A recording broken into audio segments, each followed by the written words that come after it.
Hello everyone, welcome to the Redmen TV. We're here to talk Jude Bellingham, probably for the final time, Errol. Madrid are now in advanced talks with Dortmund. The meeting is apparently scheduled. Rob Dorset, Sky Sports News senior reporter, has said it's not done yet. And that's the important thing to say. If I know anything about Jude Bellingham and his father who does the deals from there, will still be irons in the fires elsewhere. I don't think it's done. It's a pretty significant story, but I wouldn't suggest any deal is done or close to being done. It's not. I think he seems to think it's not quite done yet. People around Jude Bellingham have spoken to a number of Europe's elite clubs, including City, United and Chelsea. Not sure they're elite. And I'd be surprised if they were willing to give up on the chase at this point. No South Liverpool were in the elite conversation. Yeah, this saga, man. How's it made you feel today?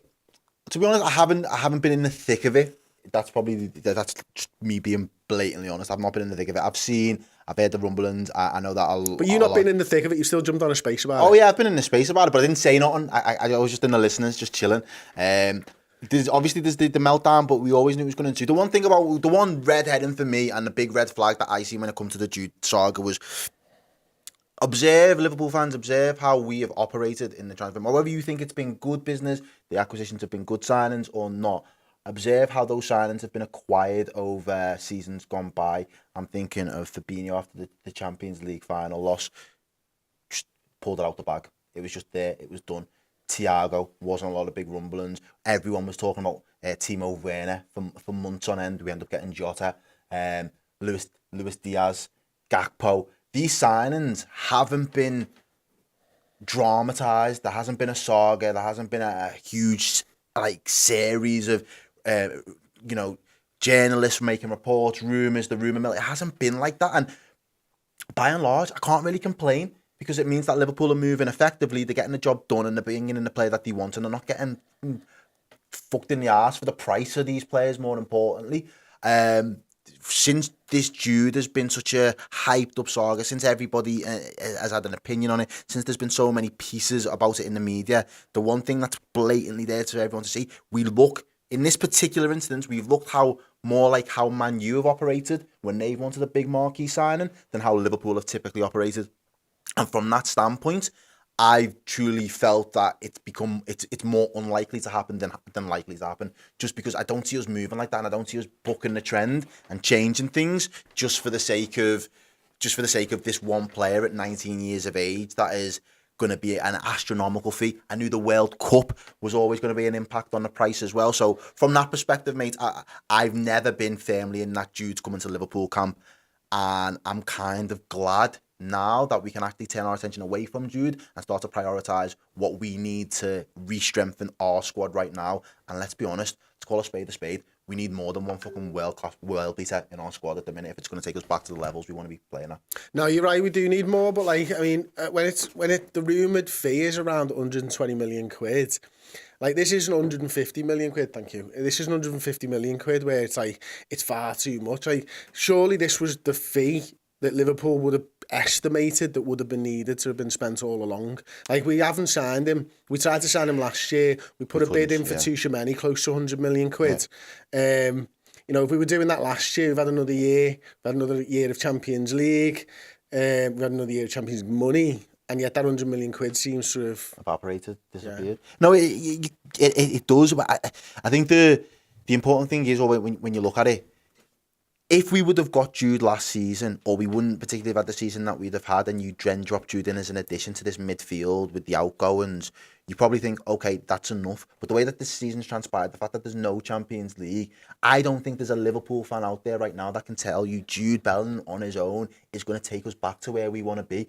And if it's a toss-up between, we've got the money, the 120 million is there, that can get you Jude and Jude alone, or you can spend 120 million and you can have your, one of your other first choices and two other second choice players for that same price.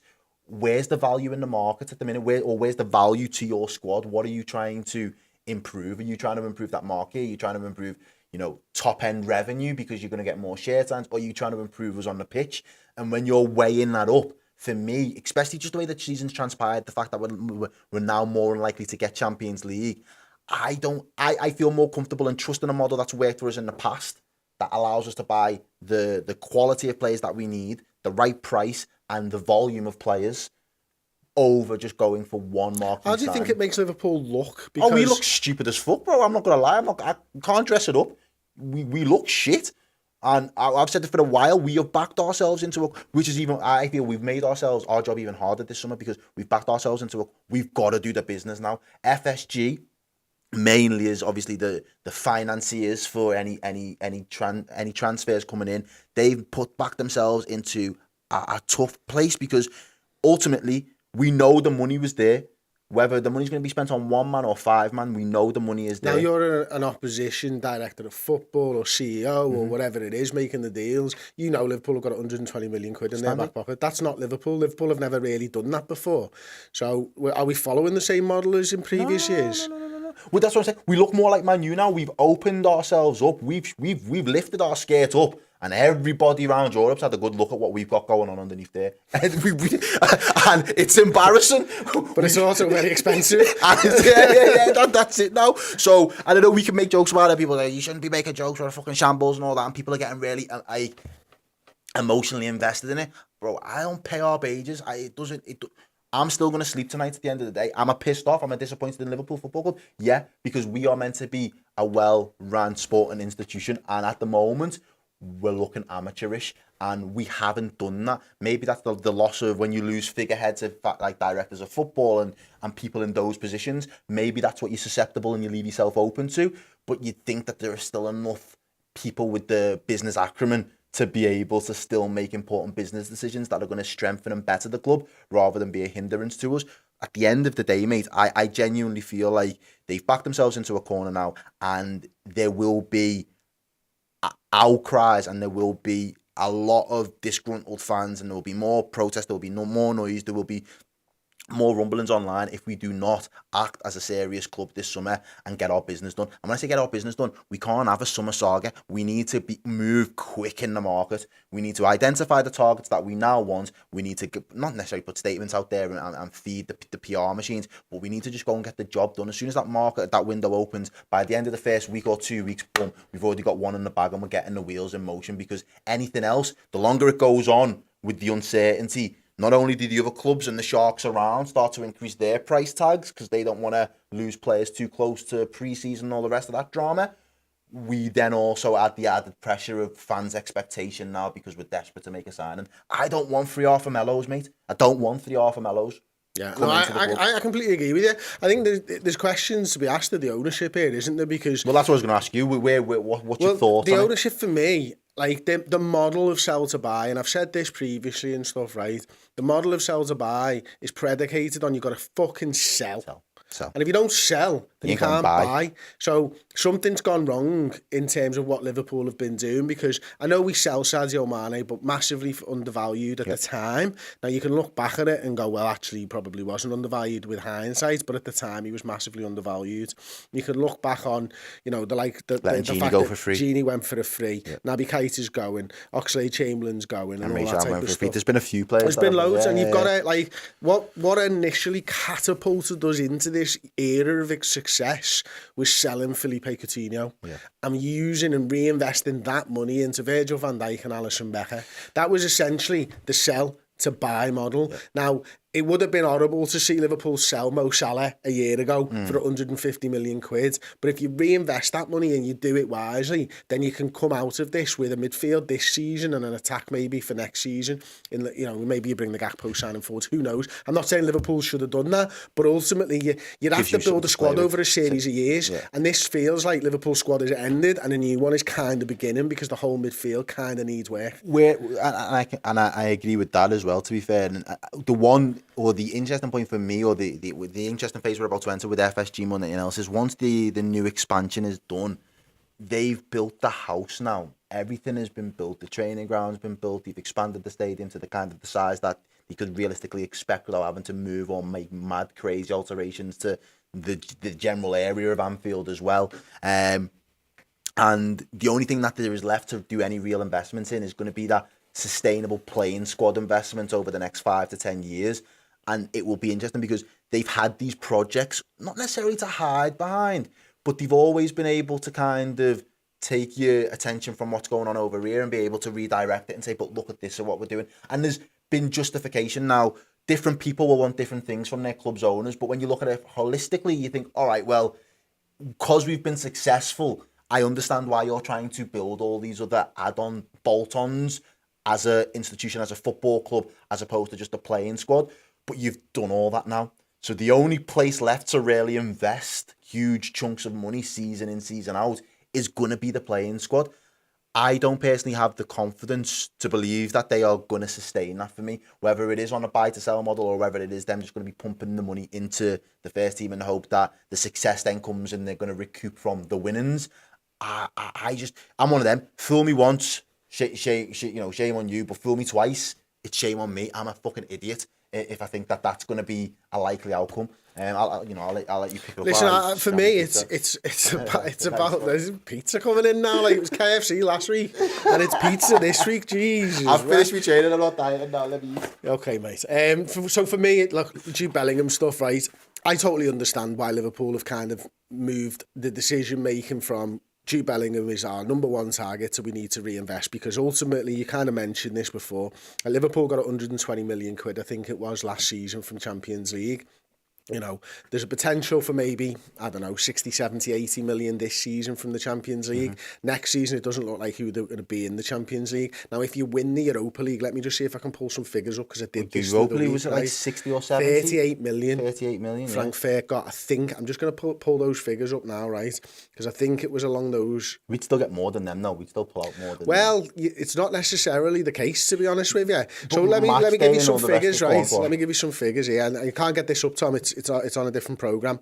But 2.7 billion is distributed from UEFA to clubs across different competitions.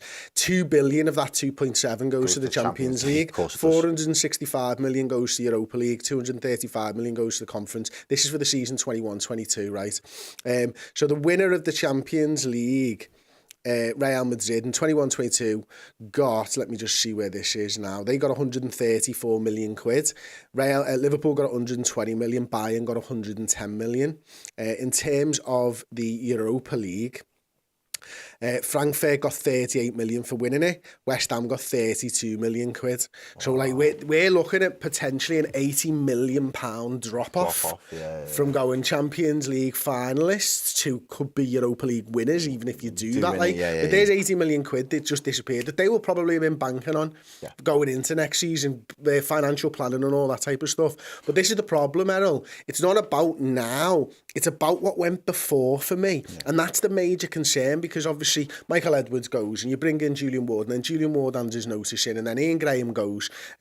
Luckily we've got Will Spearman there who's going to be stepping up. People sleeping at the wheel, really. Yeah, but that's the thing. Like this was probably the best ran football club in European football off the pitch.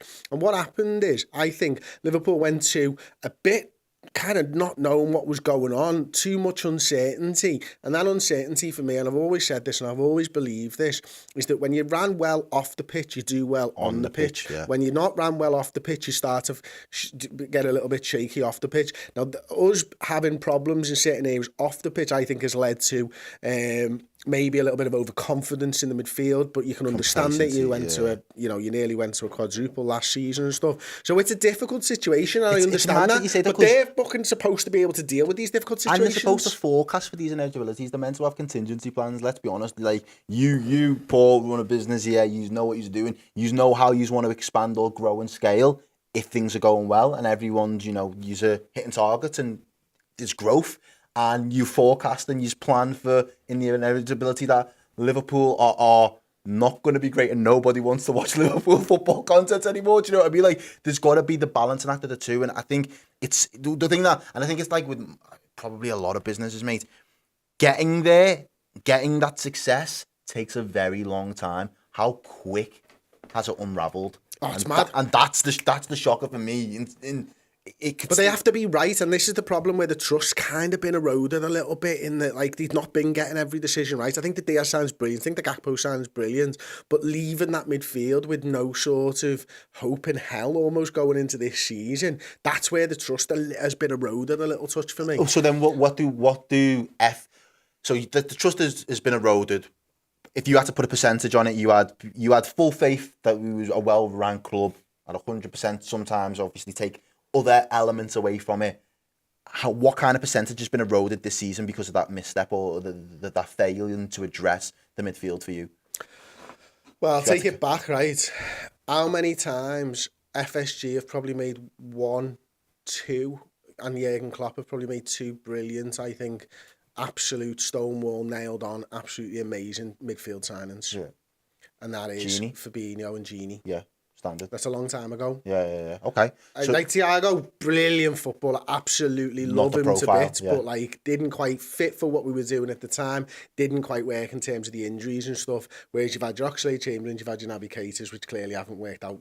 James Milner, I need to include in that successful one, by the way, as well. But he was a free acquisition, so that's kind of savvy. What are we doing? Like, are we going to go out and get the right names? Because if we get names that we're linked with, I'm sound with them. If we get McAllister, I am sound with that. Okay. But like, are we going to get McAllister? Do you think we're in and Brighton now? No, Liverpool have got 120 mil there. So McAllister, that was going to go for 40 mil at the end of the season to the best suitor. Well, now I know Liverpool's, and this is what Man U have been caught in this trap of season after season after season. When they flirted so heavily with players and made it public knowledge that they want these players, and then the club turn around and say, well, we're not going to sell. And then they go, all right, well, you aren't going to sell, so we'll pivot. As soon as they pivot, the next club want to just say, right, well, there's the price. You see the price on the door. Don't come knocking until you're ready to pay the price on the door. And Liverpool are going to be stung with that this season. That's the what I was saying to you before about leaving themselves in that. They backed themselves into a corner now where there's going to be a 10, 20, 30% increase on the players that we was going to then buy, which means you're going to end up potentially having to cough up more. But you got to cough up now because we can't. It's negligent. It's gross negligence if we go into next season and we don't reinvest in that area. How do FSG go back to securing the trust for not just fans like you and me, but for the wider fan base? Because what this is going to cause now is fractions between the fan base, because we are at a fork in the road, and FSG are going to have to make a very conscious decision about how they recalibrate the expectations of the Liverpool fan base as a whole. And we aren't pro people. We can't speak for every fucking Liverpool fan, and we wouldn't want to. I wouldn't want to. Fuck it. But for yourself personally, how do they go about regaining that trust? They need to go about on July 1st. Liverpool need 3 names through the door for me. Right? Facts. Now you're spitting. No, you're spitting. That's what it needs to be. We need to get 2 centre midfielders in and probably a centre half as well. And here's the thing that makes it difficult for me, right? Is that we've seen this move to this new formation, and I looked at the board like the team was still up. It's not up, but we all know about it. Trent Alexander-Arnold moving into the midfield. Does that formation suit Andy Robertson, or do you need a centre half that can play left back there? Not sure. I like to give Robertson the trust and the benefit of the doubt. Absolutely, that he's going to be able to adjust to that position.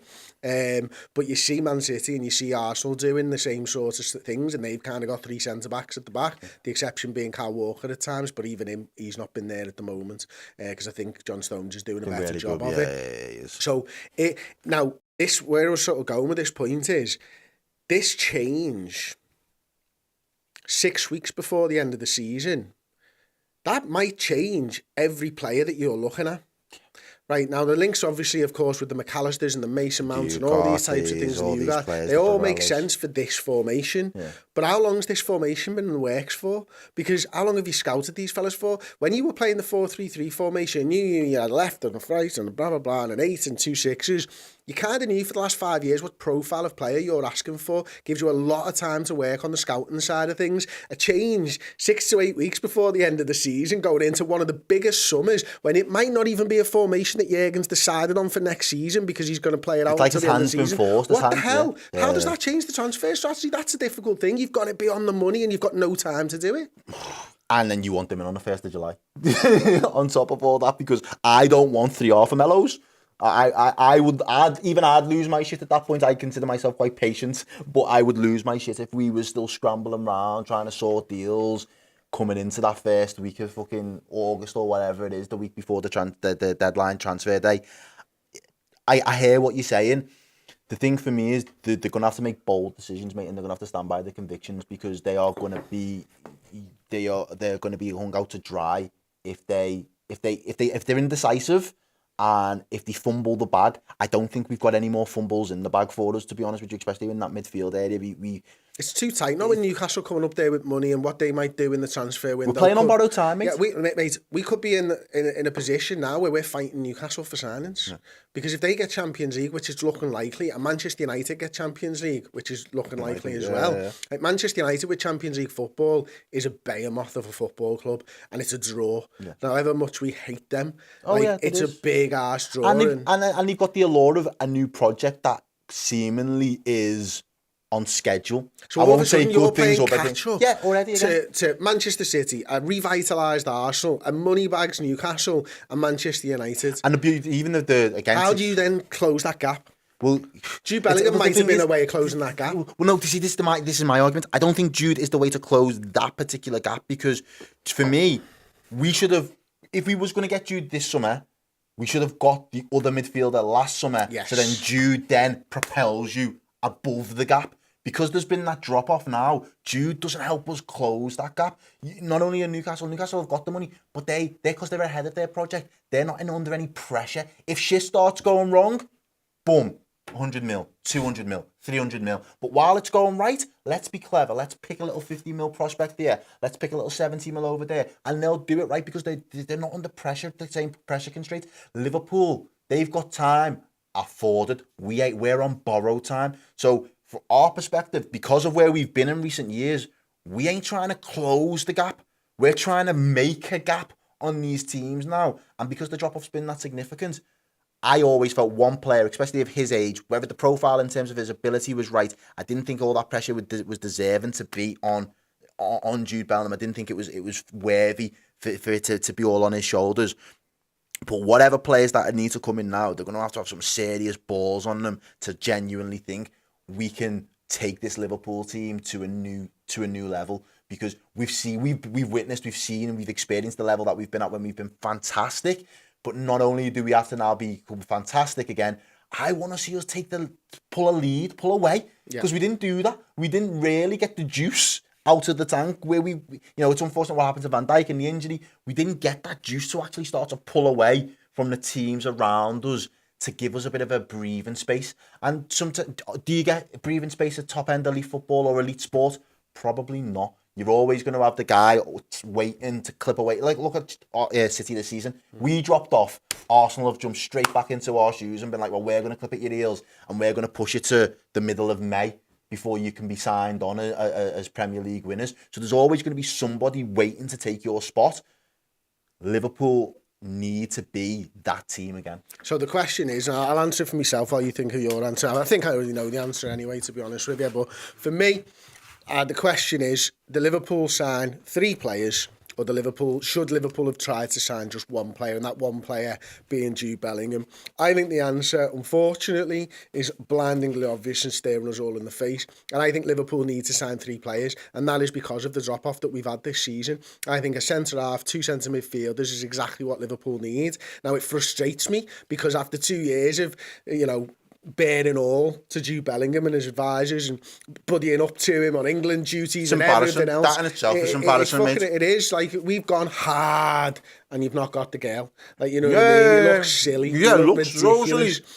But ultimately, the team has to come first, and the team needs more than Jude Bellingham right now, doesn't it? And I think that's probably where you're at. 100%, mate. 100%, and that analogy is so true. We've been waxing lyrical to this girl. We've been telling her the most lines about how fancy the house is when she comes back, and feel the sheets that I've got, the silk and all the rest of it. Like, you remember your courting days. You know the lines you used to throw out there way back. No, I do not, mate. I was like the most unsexy, unable at chatting up girls that you've ever seen. There was literally a thing between me and my mates that was like, Payjack repels women. Like, that's what they basically said all the time. Well, now you're right. Now you're Liverpool because you've done it. Yeah, it's true. Like, you know what I mean? Buy to sell. The model that I took in the end. You know what I mean? I had to take it to Evita on the first date. Never been back to theatre since. Fuck that shit. One time only deal, that girl.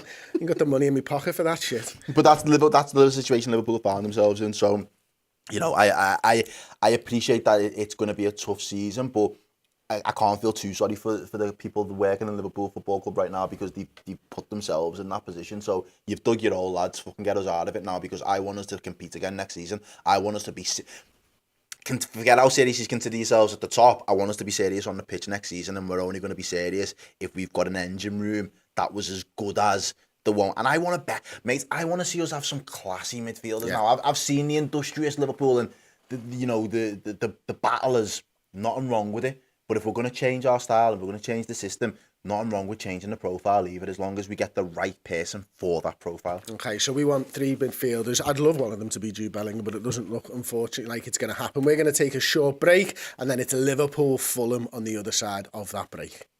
Hey, stop what you're doing right now. Prepare yourself, prepare your family, prepare your kids, prepare your babysitters, because on Friday the 5th of May, we are having a quiz night, party night at Hotel Anfield, and the tickets are available right now, but your time to get them is running very, very short. If you like Liverpool trivia, if you like Liverpool songs, if you like just laughter and happiness in your life, then come down to Hotel Anfield on Friday the 5th of May. The tickets are available right now on Ticket Quarter. The link will be there or thereabouts. Get involved, get your tickets bought, and come and party with us. It's going to be Liverpool trivia, it's going to be Liverpool games, Liverpool challenges, it's going to be amazing prizes on offer, and Dave Jaggs from the Ragamuffins is going to be playing live music as well.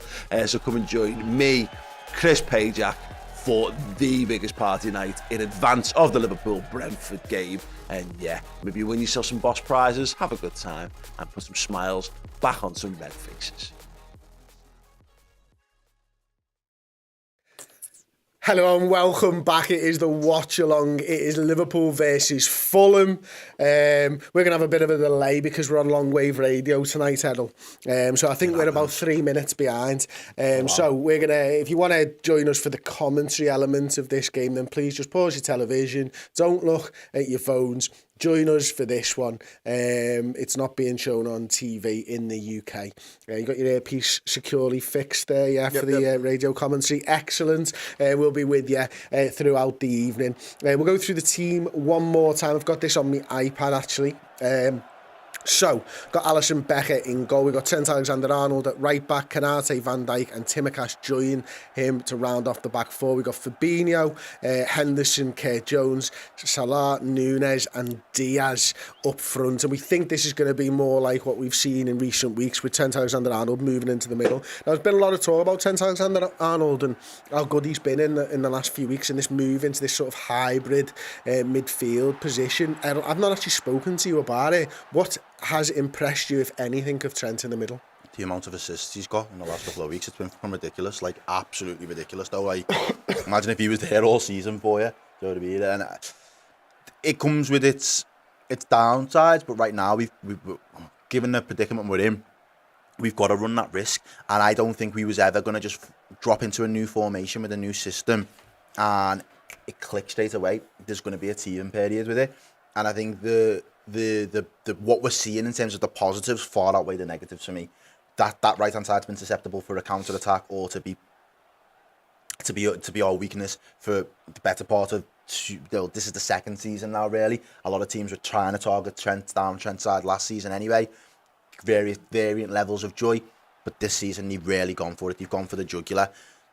This last couple of weeks where he's been moved, I think it does require the mobility of a Kanate there. I think it's better when he's there to kind of offer that little bit of support, and especially when it comes to covering. And then also, I was really impressed with the way Harvey Elliott played the position the other day.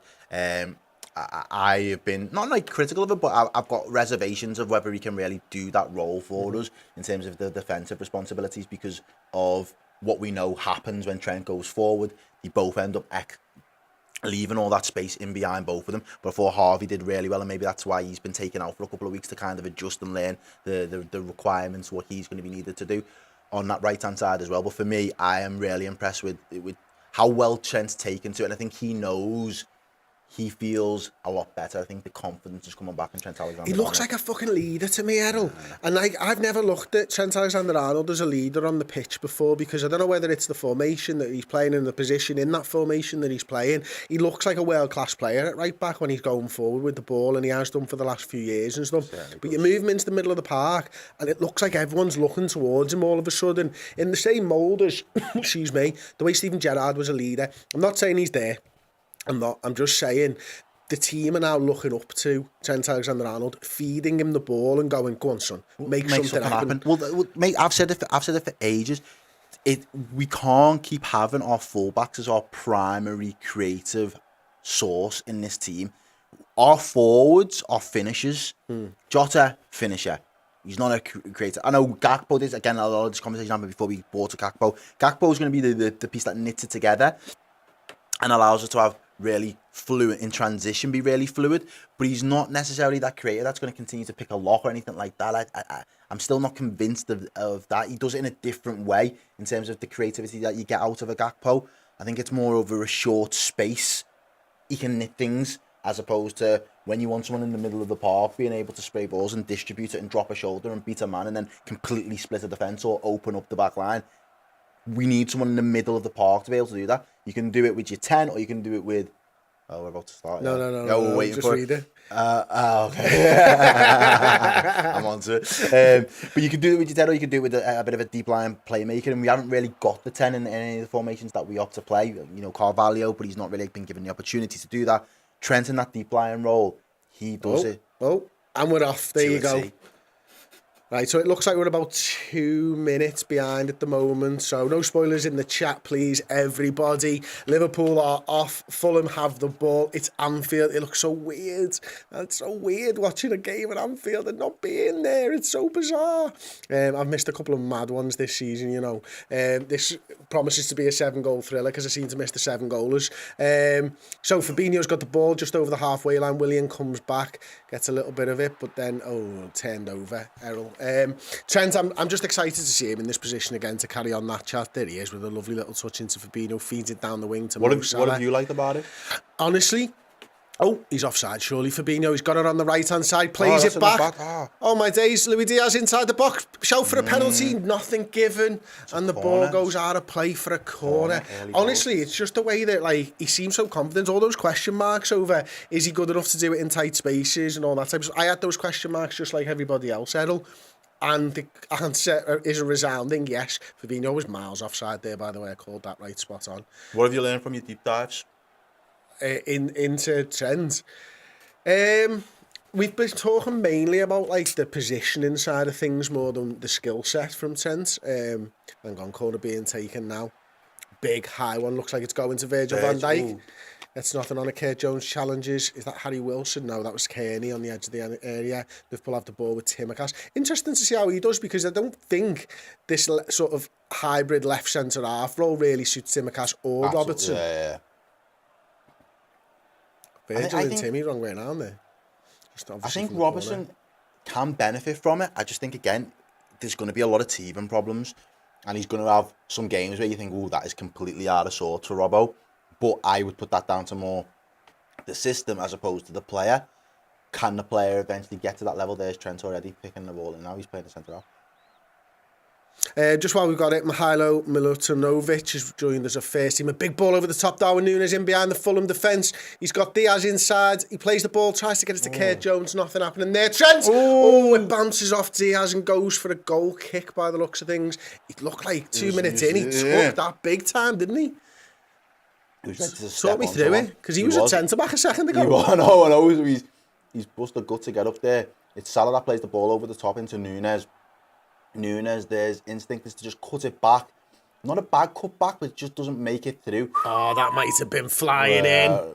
Where's this one ending up there, Paige? Bottom bin, maybe? The keeper was wrong-footed. The keeper was completely wrong-footed. If it does make its way through. Luis Diaz charging around now at Fulham. They've played into the midfield quite well there. Harry Wilson's got it on the right-hand side, plays it back to Suarez, who plays it back all the way to Leno in goal. Kicks it out to the left-hand side. He's under pressure by Jordan Henderson. Kurt Jones applies a little bit of pressure to Paulinho, who plays it back to Diop. Big clearance, Virgil van Dijk on the header. Nearly a little through ball from Núñez. He's going to pick it up on the edge of the area. He's brave. The ref plays on Diaz from distance. Just wide. Probably could do a little bit better than Diaz, maybe. Yeah, the ref played on there. It was a foul on Darwin, wasn't it? Did well, Darwin. It was brave. Let's see it again. It is. He takes it down. It's not the best flick on, to be fair, but does throw his body in the way, and Diaz just snatches at it a little bit, drags it wide. Fulham still trying to play out from the back at this moment in time, though. And now it goes long into the middle. Oh, that's a good play there, Kearney. And it goes on out the to turn. Willian. Willian's got it driving down that left-hand side. I think he's got Robinson around him, but he chooses Vinicius in the middle. Van Dijk deals with it. There you go, Trent. Poor ball. Don't know what he was doing there, to be honest with you. Fulham look like they come to play footy here tonight, mate, and we should expect this, really. You know, I think the 10th in the league, aren't they? Big ball over the top. My word, great touch by Wilson. Fucking hell, Van Dijk. He must have been off. He must have been off. That is great defending by Virgil van Dijk. Harry Wilson's touch was absolutely magic. Let's see this now. Ball over the top. Talk me through it. He's well onside as well, raw. Right over the top. That touch is unbelievable. Takes it down. Tries to play it across goal first time. It's a poor cross, isn't it? Yeah. Jesus Christ, he kicked it into Alisson. He's looking though. He knows what he wants to do. The cross isn't the best. Oh my God, that is unbelievable defending in the middle of the goal. Virgil van Dijk. He's cleared off pretty much off the line. Wowza. Two fantastic ones, as you mentioned there. Fulham got it. Kearney, big ball to the back stick. Luckily, Virgil got it, but he goes down. Looks like a head injury. He's flat on his back. Trent Alexander-Arnold does not care. He strides up to... No, it's been stopped. There is a head injury. So there we go. Right, let's have a little look here. It's Crossbow going 3-1 Liverpool at Darwizzy. Masterclass inbound. Thank you so much. It's Crossbow. Josh Owen, thank you for the super chat. Don't think you read my previous super chat. Apologies if I have indeed missed it. I will have a little look for it right now. John Francis said it's Trent midfield 23-24 right back in early. It's Crossbow. Is this McAllister news too? And I hope we still sign Gravenberch and Ugarte because I want them at Liverpool more than McAllister, to be honest. Liam Bento sent us one saying FSG's transfer policy can suck on Errol's plums. Nice. Love that. Josh Owen said on the Bellingham stuff, rather he goes to Madrid. If we don't get him, we can go to a Premier League rival. Certainly not City. That's true as well. Knocky Knock as well sent us. So thank you so much, everybody. La Liga players negotiate release fees in their contracts. Imagine if Bellingham's release fee is around 150 million and we go back in for him next year. That would be a turn up for the Bucks, wouldn't it? Liverpool have the ball. Karate. That would be mad. They'll put it at like 500 million, won't they, for Bellingham? You want to secure him for 10 years, don't you, really? You want to make it so that no one can buy him. Kieran Orr asking how I feel about sitting in the other chair. It's fucking weird. I'm not going to lie. It's my chair, this. Jack won't let me have that one. Why would I let you have that one? It's my chair. I mean, it is technically his chair, but me and Paul decided. I've just become accustomed. Paul gave me the choice when we got given these chairs. Which chair do you want? And I went the Prem Champions one. So, and I've always sat on this side. Yeah. With him. You know what I mean? Yeah. Everyone hates it. Everyone thinks that I'm in the wrong seat, but I'm not. I'm just in my seat. You're in the wrong seat, lads. It's not my fault. Maybe the two.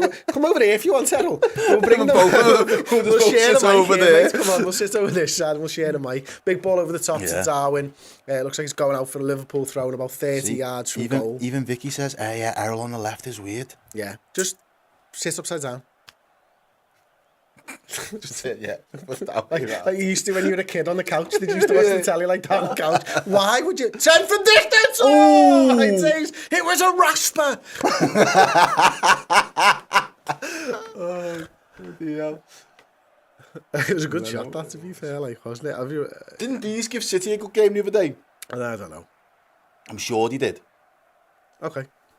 I mean, he played City at the weekend, didn't he? Yeah, it was 2-1 though, so they did give them a game. They turned up, it was 1-1 at one point as well in time. I'm fine with that. But 7 minutes played so far. We haven't really had much of the ball, have we, compared to them? They've had, am I right in saying they've had a little bit more of the ball? Let's have a look at some of the stats here so far. No, Liverpool have had more of the ball according to this. 55% to 45. No expected goals for them, 0.1 for us. 38 accurate passes to 29. It's been fairly even. We've had 3 shots. Do you know one of the benefits of being on the left? I get to pick the songs. So, we are going to go for the first song of the night because we started and opened with my guy. Nice. There we go. We haven't forgot about the music for you guys at home. JD says, hi, Chris and Errol. Hi, JD. Hello, JD. Liverpool have the ball, nothing seems to be happening. We're at 8:37. Van Dijk's got it, plays the ball into Trent, who slots in between the two centre-halves, plays a nice little ball into Fabinho, back to Trent, opens up the field of play. They're dropping in, it's a sort of a mid-block at the moment. Now they're going to head into a high press as we go back to Alisson. Little dink over maybe for Van Dijk. No, chooses to try and play it into Salah. Beautiful header. Trent with a great ball through. Oh, goalkeeper Leno does well. Little lackadaisical, sorry. Plays it out for a throw in Liverpool. Yeah, it was, wasn't it?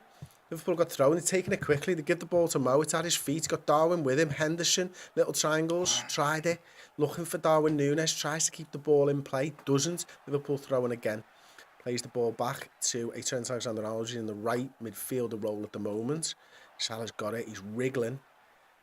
Trent looking for that little triangle with Salah again, nice little pass in here. Oh, Hendo loses it for the second time trying to play a through ball. Van Dijk.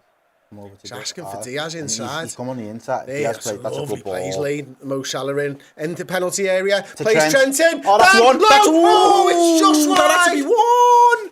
He's had 2 shots now. And my word, it looks like he's getting closer and closer. He's finding that space and that pocket of space on the edge of the box at the moment, isn't he? He keeps popping up there, and this time it's Luis Diaz. He picks up the ball. I think it was Steve that mentioned it before, him coming in centrally.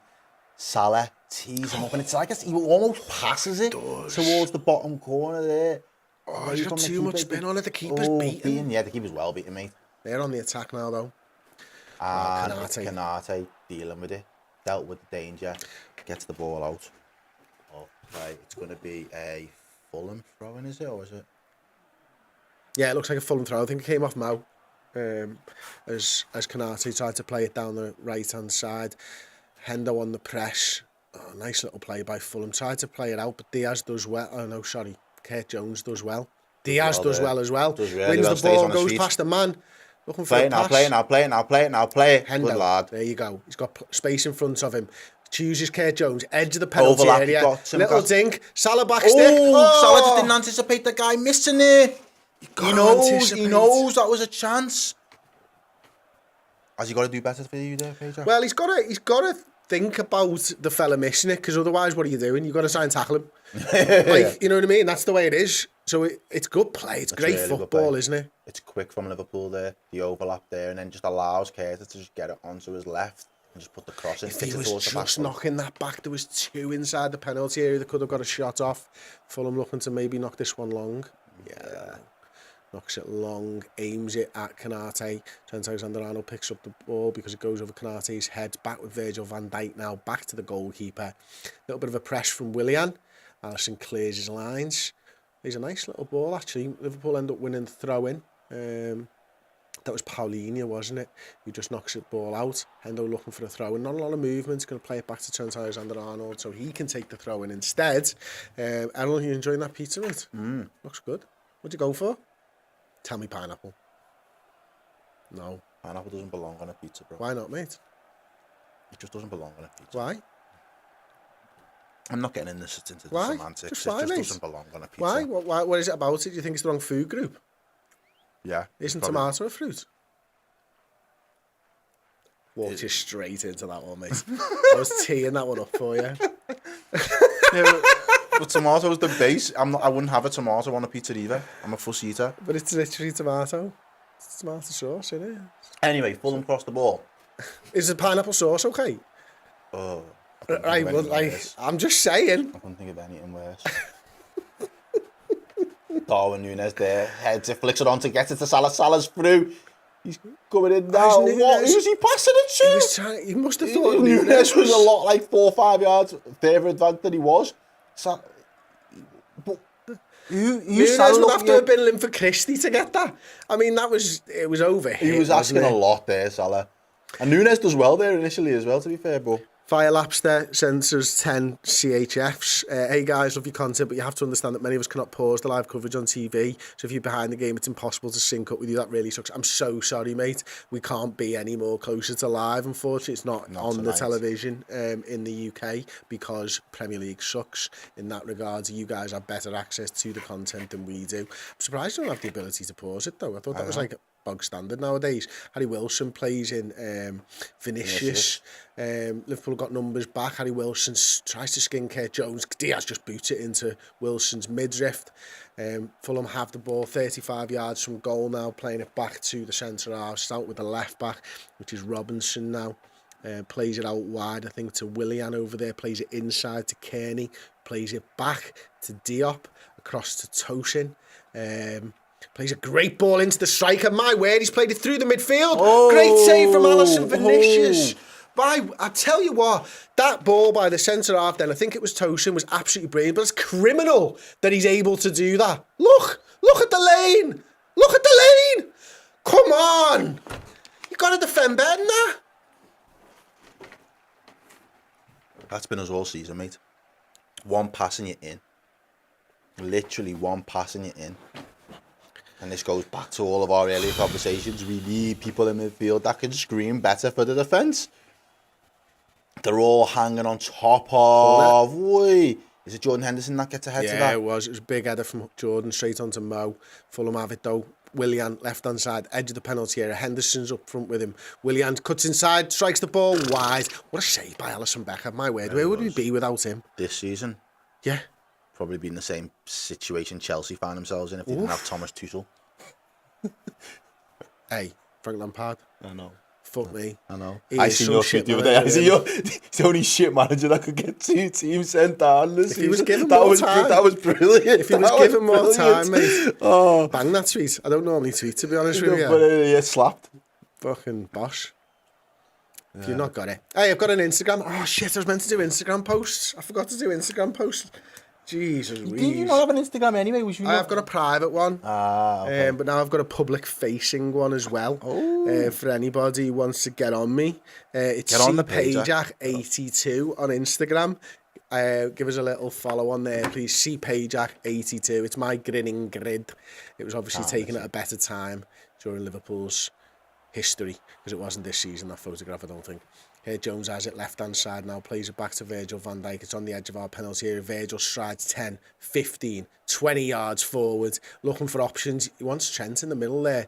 Well cut out, that pass by Paulinho. So the ball's over with Mo Salah on that right-hand side. Fabinho wants it in the middle of the park. Jordan Henderson's got it, gives it to Fabinho, plays it over to Virgil van Dijk.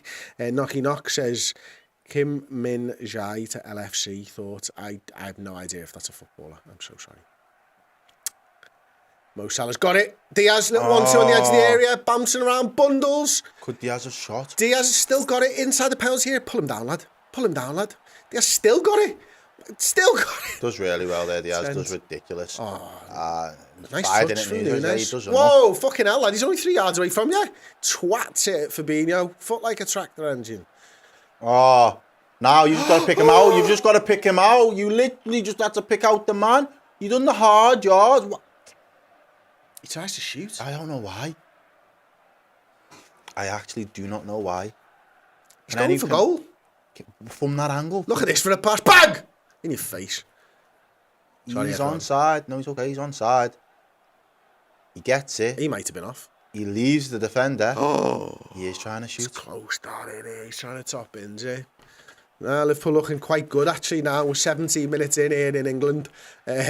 You might be 20 minutes in America, but we're 17 minutes in. Liverpool looking good. A few shots off. Trent's looking good. Pressing's looking well. Jones is going wild now on the press. Nunes as well. Fast. Yeah, look at that. Hunting in numbers. Hunting in packs. Timmy wins it. Fulham break. Liverpool have only got 3 men against 4 now. Willian left-hand side on the edge of the area. Trent does well to get a foot in. Karate wins the ball. And does really well. Does really well. Yes, lad. I'm here for that all day. Trent now plays a through ball. Salah. Leno does well. Leno's on job. He was on. He knew what was coming. He's done that a couple of times already, Leno. So he's expecting Fulham to play a bit more of a high line, maybe. Which means he has to be a bit of a sweeper keeper himself. Yeah, he can do that. He's not composed on the ball because that's the second one he's kicked out to play straight away. But he's prepared to at least be in the right place at the right time. And maybe for Fulham that might be enough. Yeah, you might be right there. Diaz gets into the attack and final third. Here he is in the penalty area. Do it. Ooh, Oh, it's a corner. Comes off Suarez. Does well to get a foot in. Diaz was inside the penalty area, left-hand side. Cut it back, didn't he? It's an opportunity there, mate. Good play by Nunes. Really good play by Nunes.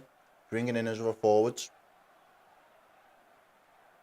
Oh, it's close that, mate, isn't it? It's close that, mate. Big thank you, by the way, Tom Carlson, who says, I'm in America, but I could pause it, so I'm with you, lads. Thank you very much. Plug says, should stream to Twitch as well. Twitch has less latency. We're on ultra low latency. The problem we've got is the game is behind. So I think our delay is about 3 seconds, something like that. Corner. In. Oh. Headed away by Fulham. Headed back Diaz. Back in the old mixer, as they like to say. Timmy. Kurt Jones. 30 yards from goal. Plays it right to Jordan Henderson. He's in a crossing position. He looks up. It's flat. It's a little bit flat. You're right. You're spot on there. Ooh. How do you think Nunes is doing so far? Doing well. He's bringing players into play. His touch hasn't been too bad. Hasn't been really given a chance yet in front of goal himself, but I'm sure that will come. As Fulham break now and they have a counter-attack potentially, but they slow it down a little bit and go back towards their own goal. Maybe they just want to get a bit of a foot on the ball, but no, they're quick to try and break through the lines. Jordan Henderson does really well. That was stupid by... and then he gives the ball away. Fucking hell. Right, Liverpool have it now. No, they don't. No, they don't. Fulham have it. Liverpool have it now. My word. Everyone's got the yips. Trent Alexander-Arnold's got it now. Plays a lovely ball in to Jordan Henderson, who plays Salah, and who's had a lot of touches early in this game. That bodes well for Liverpool, actually. He's touched the ball probably 30 times already. Plays a nice little ball, Jordan, into Nunes, who's come over to that right-hand side a fair bit, actually, Errol. You were expecting him to come across that left-hand side, weren't we? But he's doing a good job of going both ways. Salah's got it. Edge of the area. Plays a ball into Hendo. On the byline. Whips a ball in. Good defending by Tosin. Liverpool have it nearly on the edge of the area. They do. Canate 30 yards from goal. Pin him in. Look where your centre half is there. Pinning them in. Uses his body. But you've got it. Yeah, I was about to say, you've got to be... Yeah, Liverpool have it. Doesn't look like there's much going on at the moment. How are we doing for these likes? Because you guys can be a little bit sleepy at times. Me or them? Them. Oh, good. I don't know. How are we doing for the likes? 653. You know the drill. Wow. You know the drill. 5,392 people watching. Thank you so much for choosing to watch the game. Yeah, well, thank you for choosing to watch us, but like us at the same time. Don't just be here, just stop being mean to them. No, because that's what they do. If you hit the like button right, he'll stop being mean to you. But I'll stop being mean to everybody, lads. All right. No, I'm not kidding. I like it. Treat them mean to keep them keen. Hey, so you have got some skills then? Yeah. That worked all the time, that mate. You know what I mean? The only time I come across, like, me and sex swords do not work well. Like, I just start laughing. You know what I mean? You and what? Me and sex talk, it just doesn't work. Are you good at the sex talk? How did we get there? How did we get there? No, we just keep the meat clean. It was like, before the sex, you just went like 5-6 levels up. This is what I don't understand. You're going to have to teach me, Jedi. I ain't no Jedi. You don't want to take lessons from me, trust me. I don't get no girls. Still with you, girl? You're not, are you? Oh, God. Oh no, I see. Adults open for business, ladies and gentlemen. I'm not. You're not. Emotionally drained. It's the Bellingham saga. It's done it to us all. I can't even get it up. Trent Alexander-Arnold, Timmercast. Dead ball situation. And it's not one of his best. I'll be honest. Does that suit me to keep him keen thing work? I'm just nice. I feel like... I'm not even getting into it with you, Jack. You're married. You don't need to know. I know. It's good.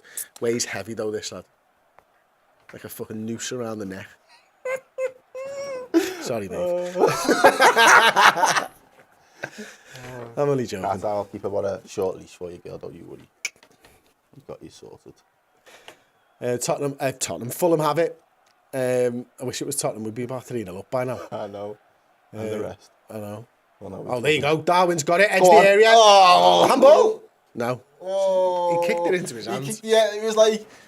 As soon as it bounced up, you knew it was going to happen, but it just didn't. It wasn't. It didn't ever look like one of those bounces that was going to sit up nicely for him. It did not. Trent's got it. Right-hand side. We got those 1,000 likes. Bloody hell, that was quick. Thank you, everybody. Yeah, man. That worked. See, it worked. Cheat them, mate. Keep thinking, baby. It was the sex talk that did it. What's your go-to line in sex talk? Telling you. Why? Oh, Trent, Trent, that was with his own sex talk. That was filthy. Sorry. Slutty like a motherfucker there from Trent. He turned this way, that way, a little in, a little out.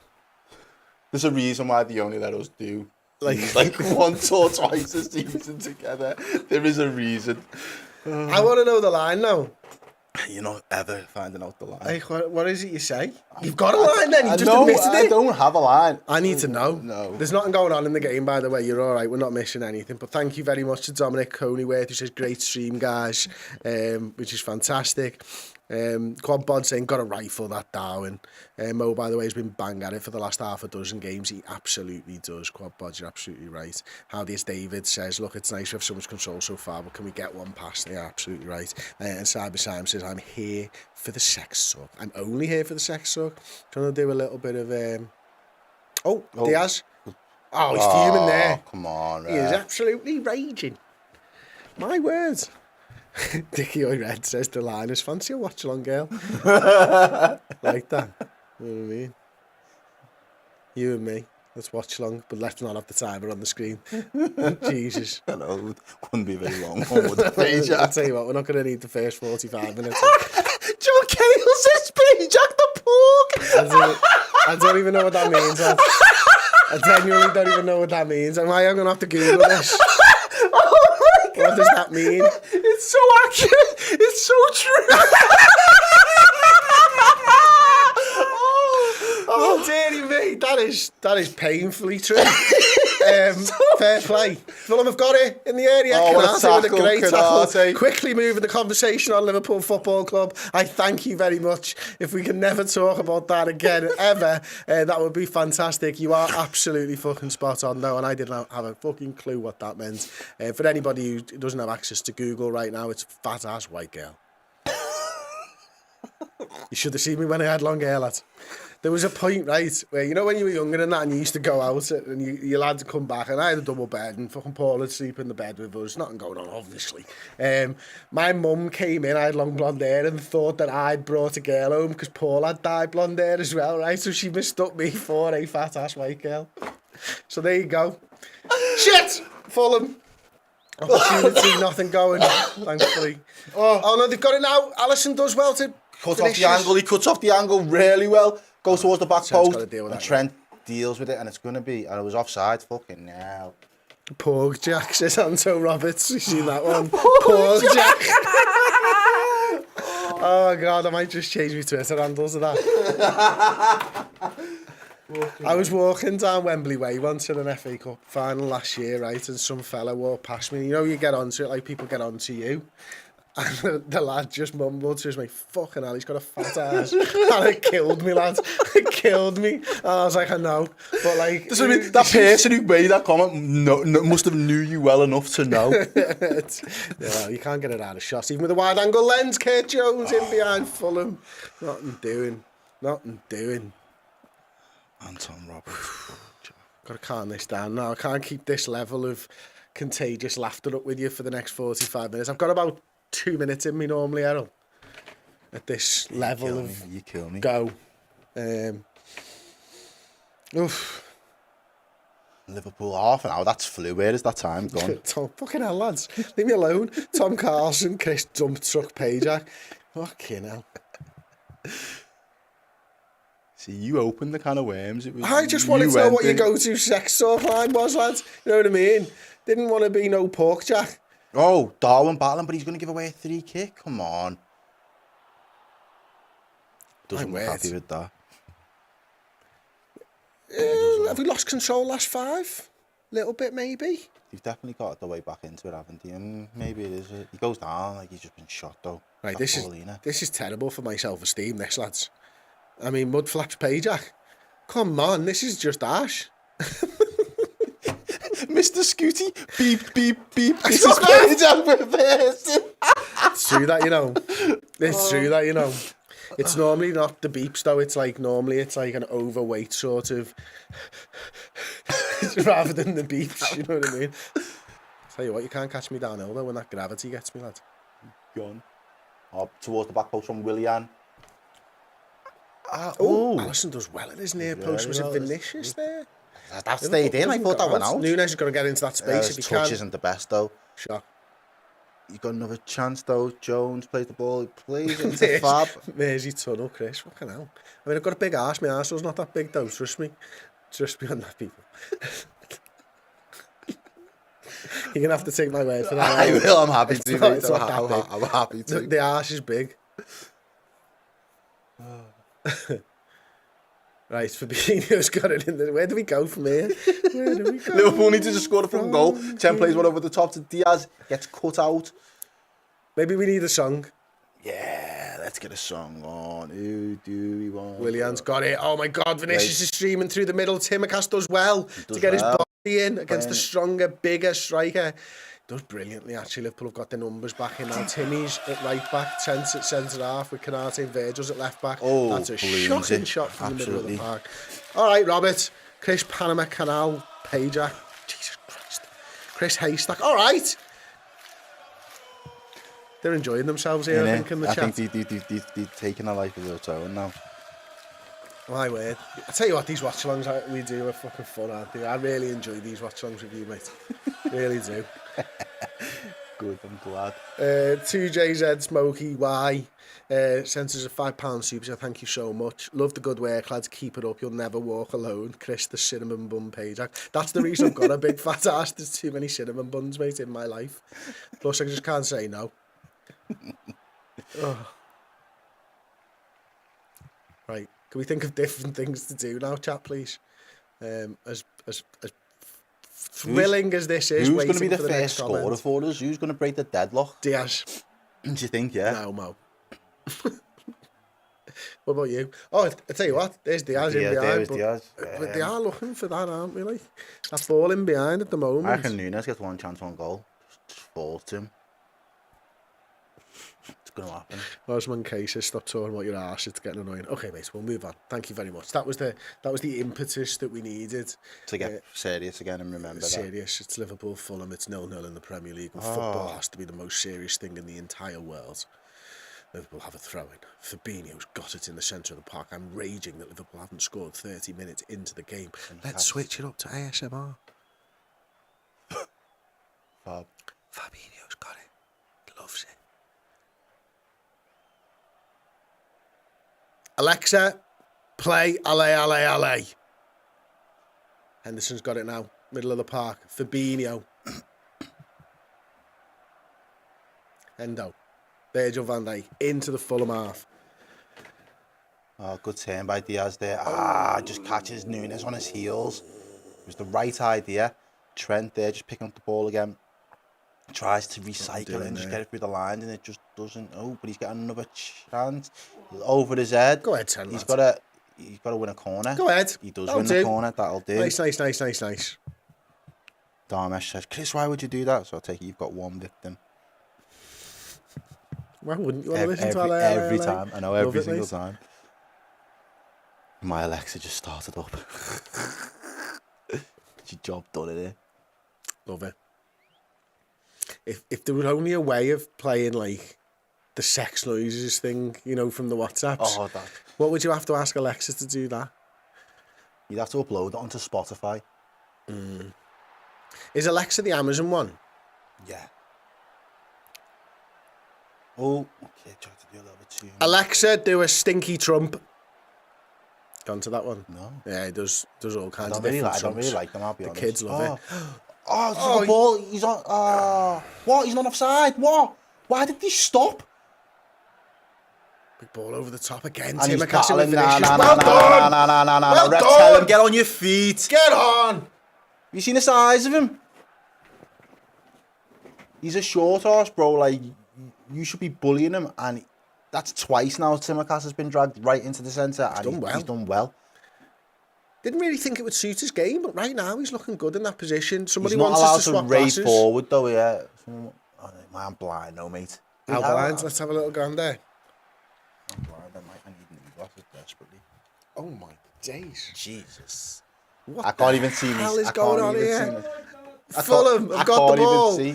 A man in a white shirt's got the ball, I think, on the right-hand side. Oh my days, my eyes are in I pain. can't see a fucking thing in these. I'm not Fulham gonna have still lie. got it, I think. It might be someone for a Liverpool player pressing him. Fulham have still got it. A red And shirt that near looks him. like an awful cross, but equally it could be a great cross because I've got I think it's out for the corner. We're going to have to change back. I'd love to see what we look like. Let me see you. You look like Harry Potter.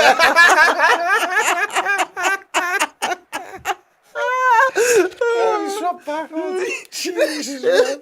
Woo. You just make us be silly on this. You know, you know, You're a wizard, Payjack. You're a wizard.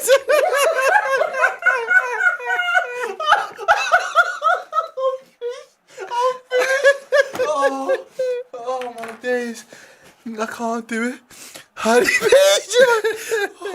You're a wizard, Payjack. Brilliant, Kieran, you prick. Oh, quality. Oh my days. It was Tom laughing. I knew we were on to a winner as soon as we put them on. Tom was laughing his fucking beak off in there. Jesus wept.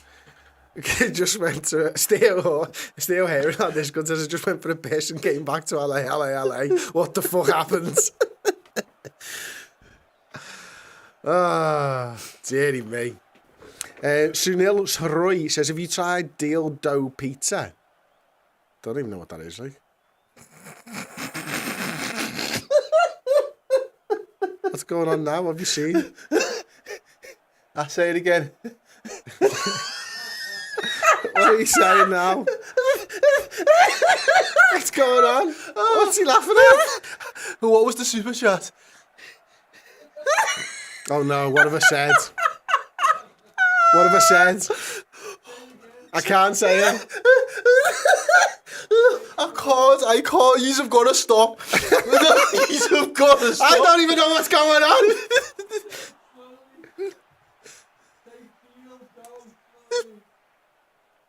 I still can't get it. Not on it. That's good. You don't use them often then. What is it? You've got to explain it to me now. Have you tried pizza? Still not onto it. Oh, God. Sorry, everybody. I'm sure it's hilarious, but I'm I'll just send not you on a it. GIF. I thought for a minute it was Benny Elchrist says Rachel Todd. I can't believe I've done that. I don't even know what I've done, to be fair. Someone might have to explain it in the chat with the real words for me. Yeah, I'm about to do that right now. Hendo. Diaz, edge of the area, inside the area. Oh, it's whipped away. You've done it. Trent, got it. Edge of the area, whips the ball in. Nothing there.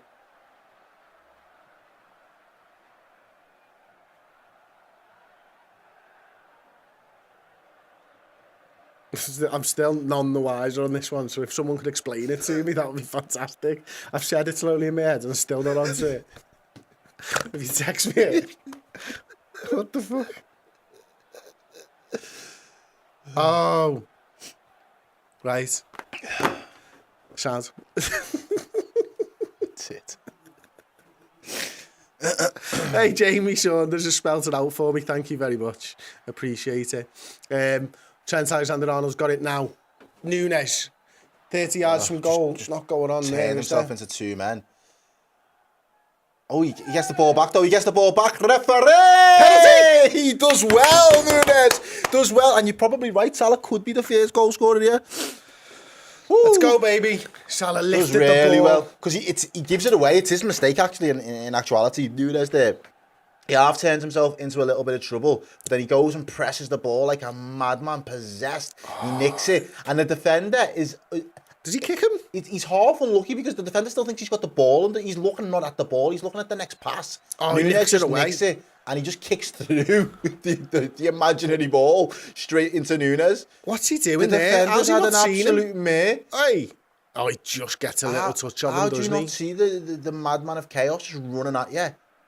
Now, the last one he lifted straight into the roof of the net down the middle. Surely he's not going to do that. I'm going to go bottom right.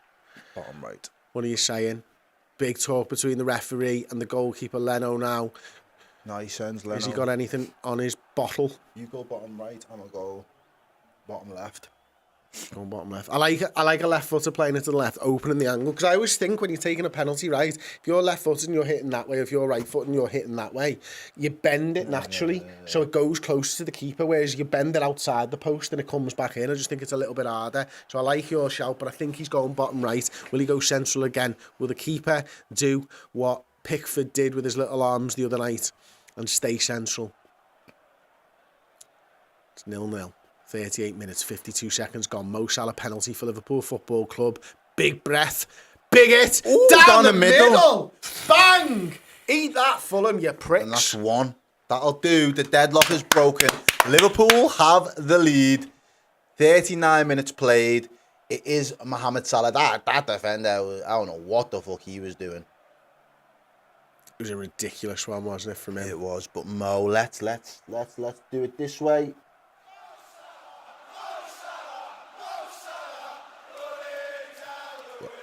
Yep. The Lynn Report sends us a super chat. Thank you so much. You guys are brilliant. It's morning here in New Zealand. Really appreciate it. There are loads of super chats. Thank you so much, everybody. Penalties brilliant again from Mo. Just smashing them down the middle of the goal now. Stay still. If in doubt.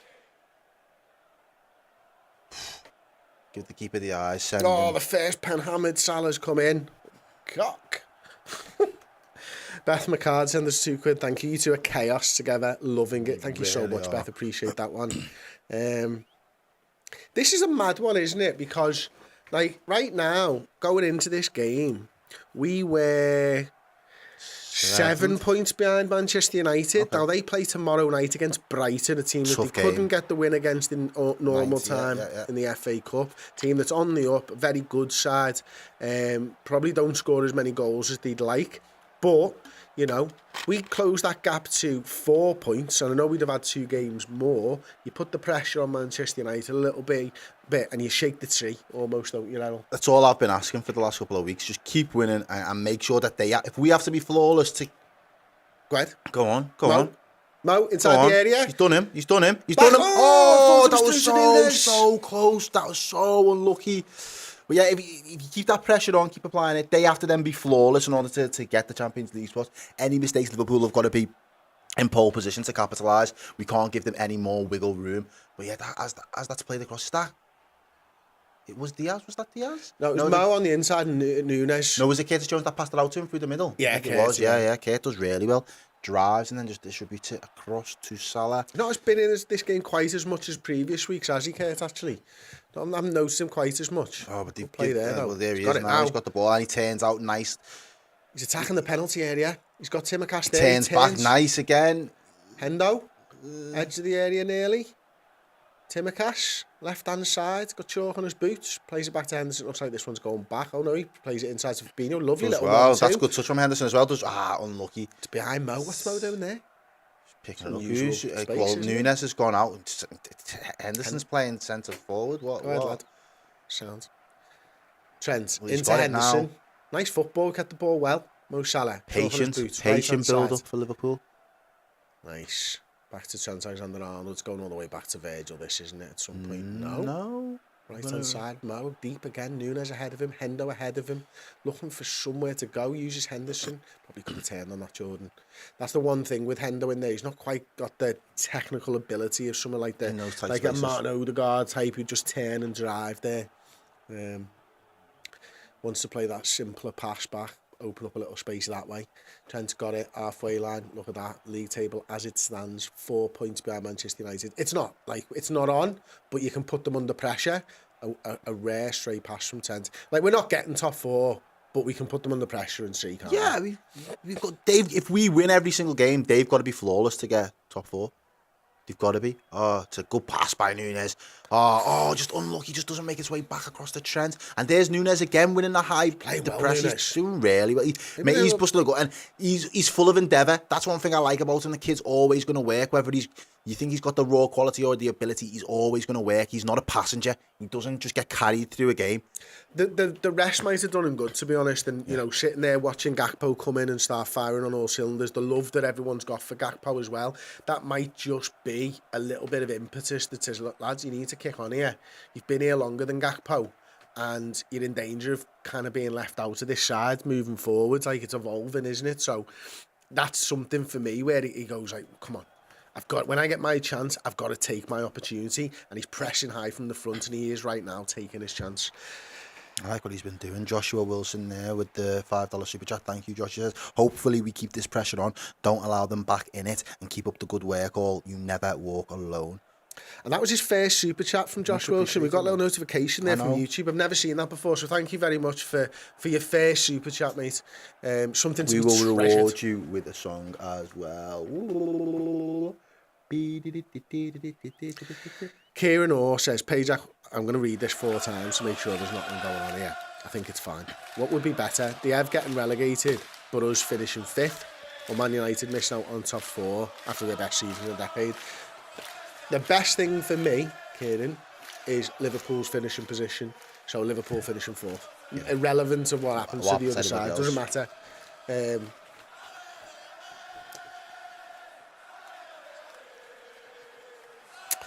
Liverpool have it. Left-hand side with Costas. Let's have a look at some of these stats. What's been going on here? Oh. And they're going to get to Wilson there. United need 9 points in 6 games. Score update there from Manchester City, West Ham. It's 45 minutes gone, so it must be an added time right now. Still 0-0 with West Ham. Big game in the title race that as well, actually, isn't it? Yeah. We're just entering the 45th minute of normal time. 1 minute of added time, that's it. Good. Bloody hell. That's for right. A penalty, you normally get at least one. Virgil van Dijk was down for a little bit with a head injury. They just don't add the same amount of added time on. And why is it always a fucking secret when you're in the ground, Errol? Surely Wilson's offside there. Surely. He's played it around the corner. It was a bit of a flick, but he didn't get the... Diaz is going to go.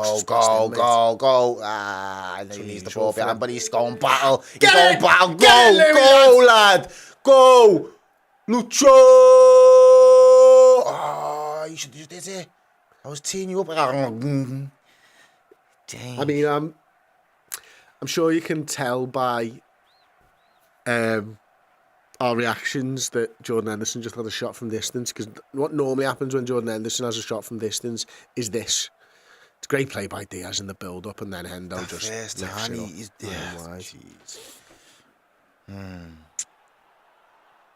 And that's... That should be the minute up now, yeah. There we go. Nearly. Yeah, half-time. Hendo knows it was an opportunity and he should do better. But, half-time, Liverpool 1, Fulham 0. It was a Salah penalty. Stupid defending. Was it Diop? Yeah. Stupid. I mean, it was ridiculous. I mean, letting the ball come across him. You can see Núñez is there. He's not looking at any of that, though. He's not got the full picture.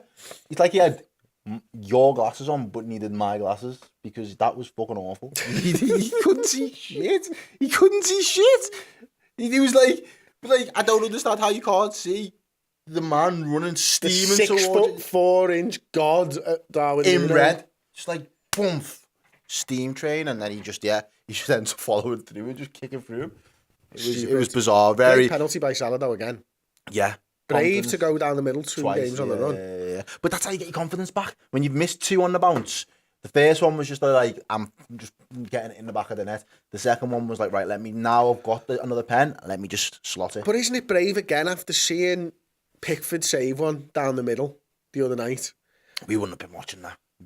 He must have known it happened though. Nah. Really? In what way? We don't play Leeds again. Got no business playing Everton. At what point are they going to talk about that game? What relevance is that to these lads? Just as a football fan. They're not football fans, they're footballers. All right. Sounds? Or, let me phrase that. They might be football fans, but they're not Everton or Leeds fans, so they don't give a fuck about those teams. And even more so Pickford. And the fact that he then actually saves it is probably even less of a reason to want to be invested in it. But if you're on penalties, it's probably a good thing to know what's going on in the league on penalties, you not think? No. You focus on your game, Pajak. I like that. Yeah. 2 words. Standard. I like that. Jeez. I do not like No, he probably that does. pizza, though. by the way. I can see it now, and I can't believe I couldn't see it. I can't unsee it now. I can't believe you couldn't see it, bro. Because I didn't read it. I read it at first and didn't say it out loud, and I thought, it's a really strange. And then as soon as you said it, because the way you said it, I was like, no way. It's still nowhere near as bad as the worst one. No, on the board, yeah. Oh, gosh. Was it ice? Yeah, you do. You might. Yeah. Ice, Yeah, it was. break, wallow, Yeah, break, yeah. come, C-O-M-E. Yeah. And I think it was the lad's name as well. So it wasn't even the comment. Or it could have been a girl, like, but either way, like, made me look fucking ridiculous. And you've clipped it. It was absolutely comical. Absolutely comical. My It's word. been a good 45 minutes of football. It has been, hasn't it? Like, and it's good to be able to put that bloody Bellingham chat behind us in some point. But, you know, Liverpool have had the majority of the ball here. We've had 66% of the ball. I can see on my iPad. We've had 1.19 expected goals. 0.8 of that will have been the penalty. So, yeah, actually around the same. We've had 8 shots to 5. We've had 2 big chances and missed one of those big chances. But you can't forget, the stars of that half, Errol, Virgil van Dijk came up with one of the great pieces of defending you're going to see again for the second time in a week. Yeah, and again, Liverpool were cut through fairly easy. I think it's a great touch from Wilson, isn't it, really? The touch into the boxes is excellent. And then he's running through, and he's only really got one other man. Is it the striker? Is it Vinicius in the box at that time? Yeah. He's offering that little bit of support, and he tries to pick him out. You can see he's got his eyes looking to try and find where his man is. And unfortunately, the pass is cut out by, again, Verge just in the right place at the right time. Could have fitted into Alisson quite easy. He could have fitted into the back of the net, mate. He might not even need to get a touch off Alisson. But he doesn't. At the end of the day, he literally gets there at the right place at the right time, clears it off the line, and it saves Liverpool's blushes there, because once again, Liverpool cut open far too easy, and that's been a reoccurring theme for us this season. But it didn't stop the way that we played when we was getting on the front foot and moving the ball forward. So, yeah. Who's impressed you from Liverpool's side? Who's been your man of the match so far? I'm going to go with Darwin, to be honest with you. I know Salah's had a lot of the ball. Trent's had a few shots from outside the box as well, but I think Darwin's been busy. I think he's probably been a bit frustrated at the lack of game time in the last couple of weeks, but there's reasons to justify that. And you said before, you know, maybe that rest has done him a little bit of good. And the fact that he's had the opportunity to come back and work on part of his game. There's a big save there from Alisson as well, early doors. But I think from that perspective, he's come. The link-up play's been good. He's distributed the ball a couple of times. Sometimes his touch does let him down, but it doesn't stop his endeavour. And that's where the penalty comes from. The first time he gets the ball, it is an absolutely awful touch. He turns himself into trouble, turns into 2 men. Unfortunately, when they get the ball, they play it backwards to Diop. Now, Diop's just not even ball watching. He's just kind of trying to find the next pass.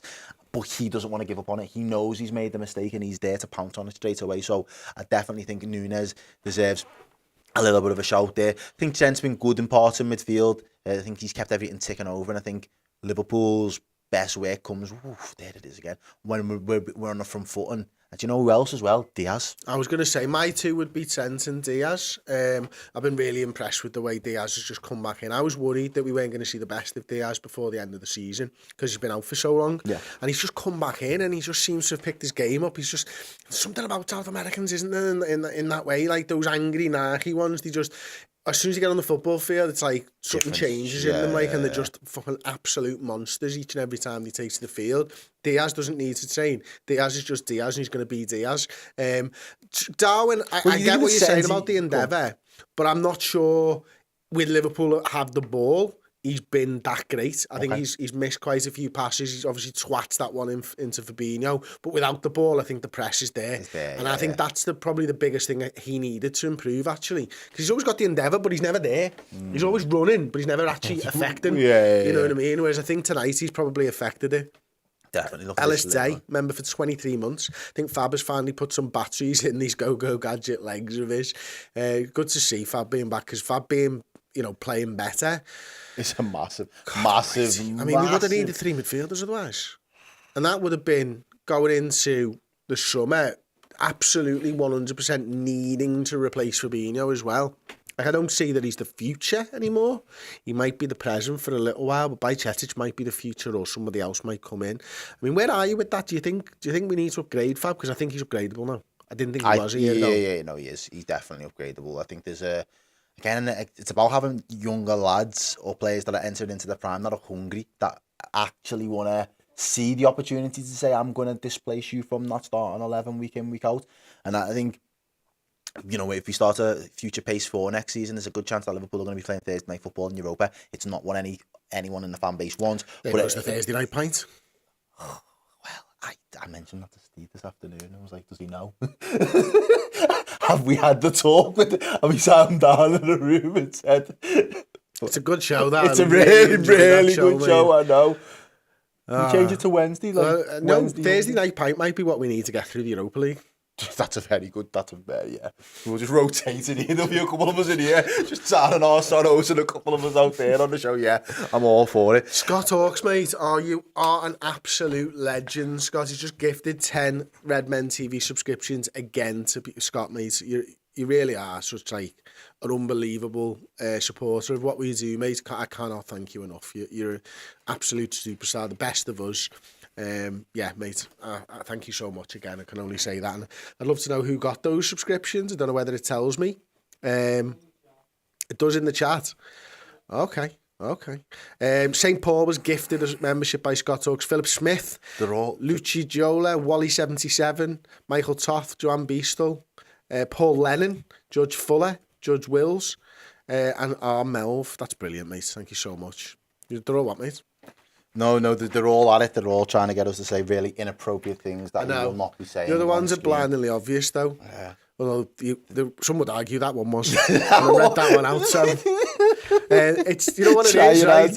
The ones with the real words, I'm always going to, like... Well, I'm shit at pronunciation. I'm not going to say that. Yeah, exactly. But, like, if it's a real word... I am like Anchorman. I'm Ron Burgundy. If it's on the teleprompter, I'm fucking saying it, lads. Unfortunately, because the problem we've got here is we've got so many people who watch from all around the world that sometimes the people who are typing are English and it doesn't work. So you read it out and you try and decipher afterwards. My pronunciation's awful for that as well. I'm dyslexic, so you really are fucking with my emotions when you do shit like that. I've said this before on shows, but why did he make dyslexic so hard to spell? They're just having a laugh with you, lads. Can you spell it? Fuck off, Peter. Just asking. What? Like, they could have made it like a 3-letter word, like cat. You know what I mean? Like something simple. To mean something, yeah. But they didn't. They made it dead hard. They're just laughing in your face. But the other word's not politically correct. Well, I don't know what the other word is, so let's not go there if it's not politically correct, because nobody wants to be that guy. L8RT8RZ, welcome as a first teamer. Thank you so much for joining us on this one. Dom Lacey, could Pajak grow a man bun? That is the exact part of my hair that is now missing, so no. Yes. I didn't know that was dyslexic, to be honest. But thank you. It may as well be. Hugh J, thank you. Why aren't you guys paired more often? Have you seen that one? No, I nearly read it and I stopped off. It was Hugh J that says, why aren't you guys paired more often? You sneaky little shit. He's trying to sneak it in there. Oh, that's brilliant. I nearly said it. Did as well. I stopped it. Oh, Edward Joseph 1808 has gifted 20 Redmen TV subscriptions. In your face, Scott Hawks. We've got a new supporter now. And his name's Edward Joseph 1808. Get back, Scott. Thank you so much, Edward. That is just unbelievable. The support of you guys is unbelievable. We're going to need a break. I need a piss. I need to calm down. And I need to get a list of all the things I shouldn't say on these joke type things. So we're going to go for a quick break. I'm going to go for a piss. Errol's going to knock one out. We'll see you back here for the second half. So. Hey, stop what you're doing right now. Prepare yourself. Prepare your family. Prepare your kids. Prepare your babysitters. Because on Friday the 5th of May, we are having a quiz night, party night at Hotel Anfield, and the tickets are available right now, but your time to get them is running very, very short. If you like Liverpool trivia, if you like Liverpool songs, if you like just laughter and happiness in your life, then come down to Hotel Anfield on Friday the 5th of May. The tickets are available right now on Ticket Quarter. The link will be there or thereabouts. Get involved, get your tickets bought, and come and party with us. It's going to be Liverpool trivia, it's going to be Liverpool games, Liverpool challenges, it's going to be amazing prizes on offer, and Dave Jaggs from the Ragamuffins is going to be playing live music as well. So come and join me, Chris Pajak, for the biggest party night in advance of the Liverpool-Brentford game. And yeah, maybe win yourself some boss prizes, have a good time, and put some smiles back on some red faces. My Liverpool Debut, a new series, exploring where it all began for a number of Anfield favourites. We had that belief and nothing was going to get in our way, nothing was going to stop us. I was just fortunate to get my chance. I'm about to wear the red strip for the first time and play with all the wonderful talent that I was in awe of. And the travelling Liverpool fans started singing my name. You can imagine how special that felt. Football saved my life. It was amazing to be part of that lineup with that calibre of players. I knew I deserved to be there. I knew I deserved that chance. I knew I was ready. I'm Jamie Carragher. I'm Phil Thompson. I'm Martin Kelly. I'm Jim Beglin. I'm Neil Mellor. My name is Bruce David Grobbler. And this is my Liverpool debut.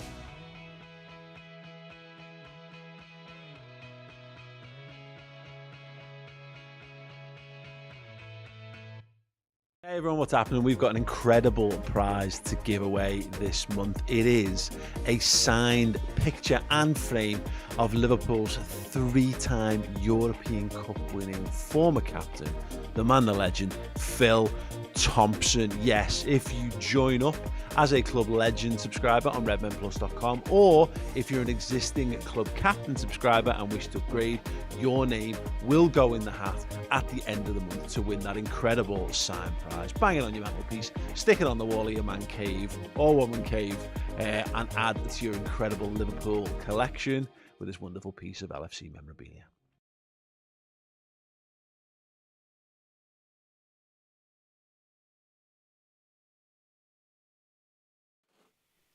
Hello, welcome back to the Watchalong. Liverpool about to kick off in about 53 seconds. Liverpool leading Fulham at Anfield by 1-0. Bob O'Hanlon, first time watching. Is it normally this chaotic? In a good way, of course. It is when it's me and Errol. We don't get paired very often. Yeah. I think we have fun when we do these watch-alongs together, don't we, mate? It's always good. We don't get to do enough shows together in general, so we just cram all the chaos into these little watch-alongs. Yeah, they're good fun. I've always enjoyed doing them with you, mate. Great fun. So we've had a new member. He's a member. Lee O'Mahony. There's nothing bad in that, is there? Thank you very much for joining us as a first team member. We've had loads of memberships tonight. Scott Hawkes has gifted 10 subscriptions. Edward Joseph has given 20 subscriptions. We've had a few people join as well. For that money, you either get use of the emojis if you're a first teamer. At the higher levels, you get extra videos and stuff like that as well.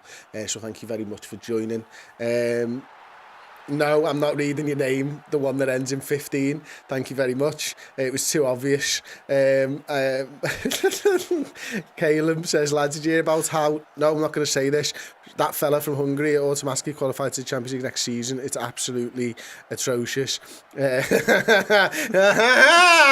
at it tonight. I'm going to be switched on. I'm not going to read have your that wits one. about you. This is not fair. Oh, no, I'm not reading anyone's names anymore. I'm just going to call them that guy. Maybe I'll just use pronouns from now on, Errol. They, them said. He, her, he, him. Yeah, Liverpool about to kick off for the second half. Josh Bagnall says, first time watching you pair, the rough day, but this has cheered me up. Thank you so much. Mike's joined as a first team member. You can spam the emojis in the twat. That wasn't even on the screen. That one's a freebie, take it. Run with it. We are off. Liverpool are going to kick it towards the Kop. Come on. Oh my God. Oh, let's get a song going. What the fucking hell's going on tonight, lad? In the what?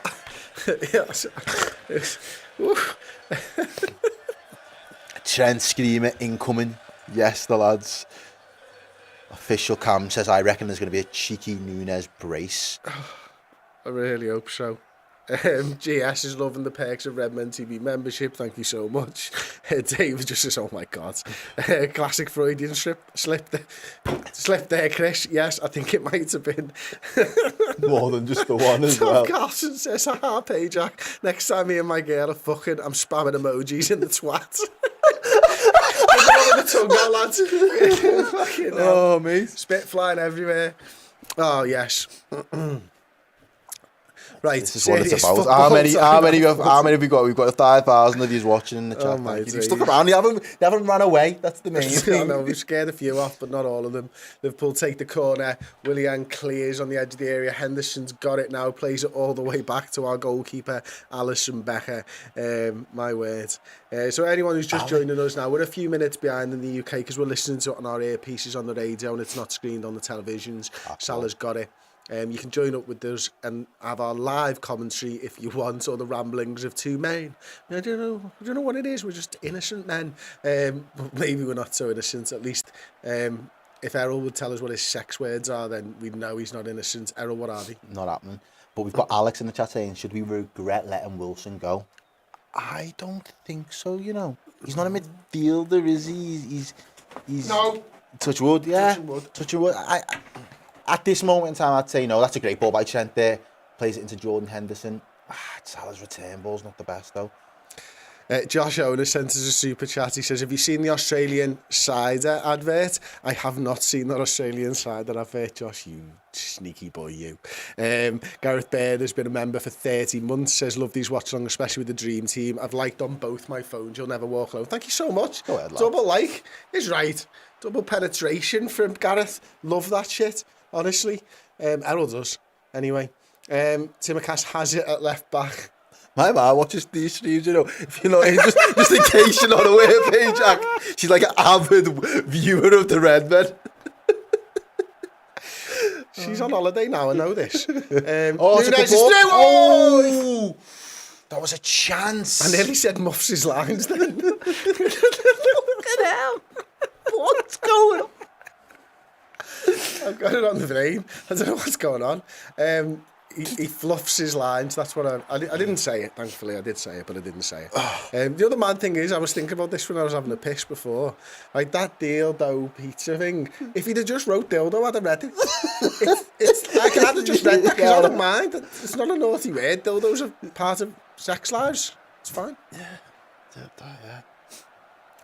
So yeah, Scott Hawks back in the lead now, in his race with Edward. Thank you so much, Scott. $25 US super chat. So Chris slips his tongues in a Freudian slit. This is where we are. Come on, you Reds. Absolutely. Oh, Absolutely. The come on, you Reds is just had a whole new meaning for me, but maybe that's my mind. Kanate through to Henderson.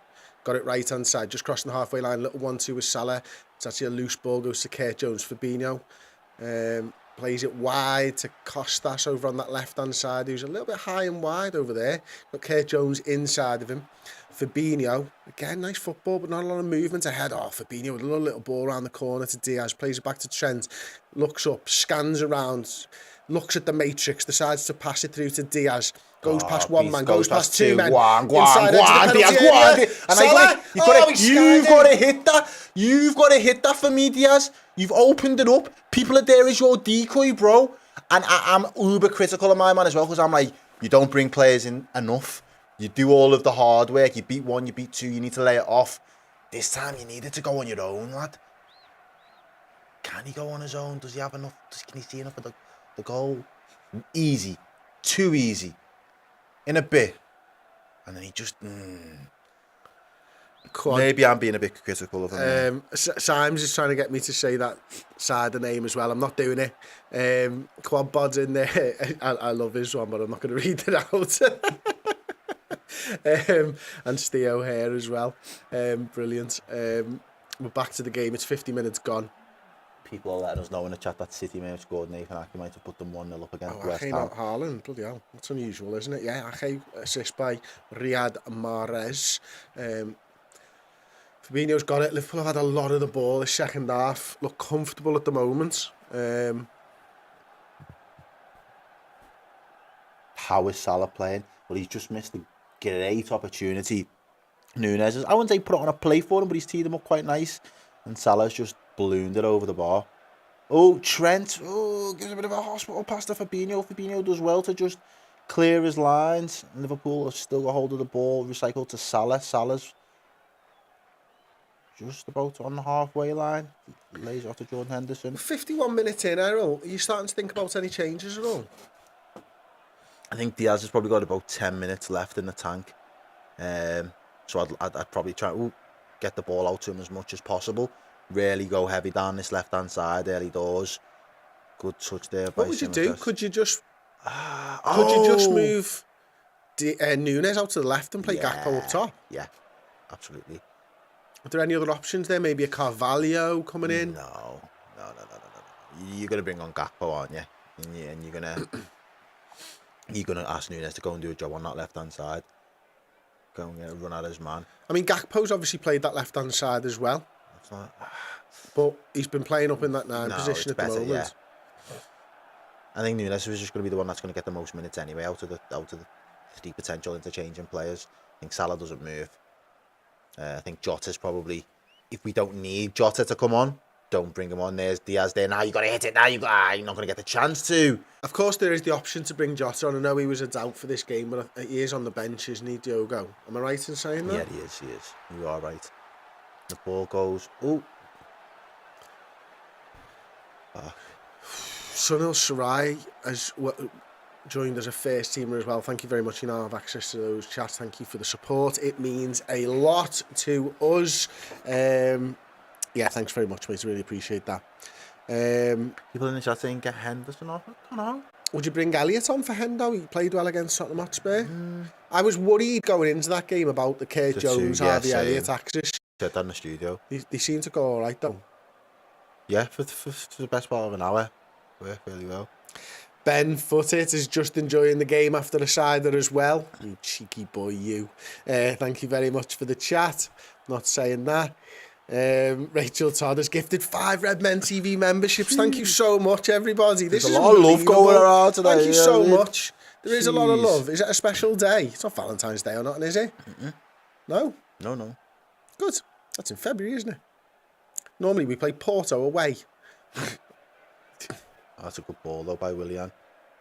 Oh, he's just left him. Oh, good defending by Curtis Jones. Just charges the ball down. And Salah's back Salah defending. Doing his job as well, and he releases what a Diaz. ball. Come on, Diaz, go Lucho. Just go. There you go. There's one. Too easy. No. He is trying to bring people into play though. That was what Steve was hoping we'd see more of. We probably haven't seen enough of that link up between Diaz and Nunes. He did try to bring him into play there, but the pass just wasn't right. Maybe his instinct is to just Fulham. be. Sorry, mate. He's got Willian on the edge of the area. He's got Trent in front of him. Tries to go round him. Trent defends it well. Sorry, mate. You were saying. No, it's okay. Maybe he might be better just going with his instinct and trying to do it all himself. He keeps getting himself into really good areas and then unselfishly trying to put it on a play for other players. And it's that final ball of the decision that is. What have you seen? The next super chat. Which you've got to change it up from the cider ones. I'm onto them. I'm not going to say them. I don't know which is best. Some cider or a fresh cider. It's a toss up. But yeah, I think that's where we're at with Diaz anyway. I listen, he's just fucking boss, isn't he? Like, I love that he's trying to bring players in and stuff like that, but at some point just hit them, lad, is what you're saying. Yeah. You know what I mean? Do you know what we've not had an episode of today so far is Errol teaches Chris Jamaican stuff that he can't say. Is there anything, because we've done the brap thing. We've done the brap thing, we have. Like, I'm still not, did I do it all right? You did, I think you did. If we watch it back, I think we did. We got a good little... Did I do it all right then? Show me how it's done. You can't just it's you got to feel it. Yeah, you got to feel it. It's got to come from the heart. Yeah, you can't. I'm saying you can't fake a brap. Right. Something's got to happen within the moment. That means But yeah, we'll get there. So yeah, Adrian Walters remembers the blood clot. Was that and the bumper clot? Yeah. I remember this now. Yeah. Blumber clot. Blood clot. Blood clot. Yes, there we go. And what does it mean again? Like, it's just a really rude, like calling someone a cunt, basically. I don't know if I would say that one. Well, you've said it. Maybe we went too far, but yeah. It's basically you saying said that. You looked at me as you said it, so I think you might have been calling me a blood clot. It's because it just sounds like you called him a blood clot. But it kind of actually is. That's technically what it is within this See You Next Tuesday. Okay, I'm on it. You're on it. I'm on it, lads. There we go. I'm with you. There's a And fight Liverpool between are on Curtis it. and Darwin. And that was that. That's your bread and butter. And there's the frustration trying to get the ball back. Liverpool had 4-on-3 there. And Needed to be a better ball from Kurt, didn't it, mate? He had Salah there. The ball was there to be hit, and he didn't hit it well enough, unfortunately. Real Madrid fans are in the chat. Thank you for the advertising revenue. Appreciate you. Now fuck off. Jordan Henderson's got it. Oh, Adam says, Chris, you are the GOAT. Yeah. Get to my vote for that as well, to be fair. Sent with a lovely ball, but it's not quite there for Diaz. Applauds it, though. Yeah, he sees it. The crowd like it too. Left-footed as well. Mike, not saying it, but thank you very much, Shaq. You nearly got me, but not quite. Errol, my mum likes you, lad, says Liverpool away. Sad. What would you do to his ma? Say thank you. I am not like you. Because your mum's on your mum's watching the stream now. If she wasn't watching the stream, what would you say? Thank you. I'm not like you. The last time I put my mum in the same room as Paige, you tried to block her. No, I didn't. I was having fun. Who's your girlfriend I was going for? Fucking hell. Oh. He makes me laugh. Adam Mill, thank you so much for the comments. Really nice of you, mate. And GS as well. Errol and Paige are the goats. Love that. Thank you very much. Love the support. Jake just says, can I get gifted one? I don't know whether you can choose who you gift it to be honest. I don't know how to do it. Willian's gone past Trent. They're holding hands. Love is in the air. You were right, Errol, after all that. Trent and William running down the left-hand side. No, William's why? absolutely fuming. It's nice when someone holds your hand. It's comforting. It's like, yeah, mate, I'm here for you. Look. Really, la la la la la. They genuinely are for a good 4 or 5 seconds. They're just like, go ahead. You're holding his hand back. I don't know why he's fuming. It's like moaning after the fact. He's like, oh, bless him. Brilliant. He's fuming as well. Yeah, man, it's absolutely.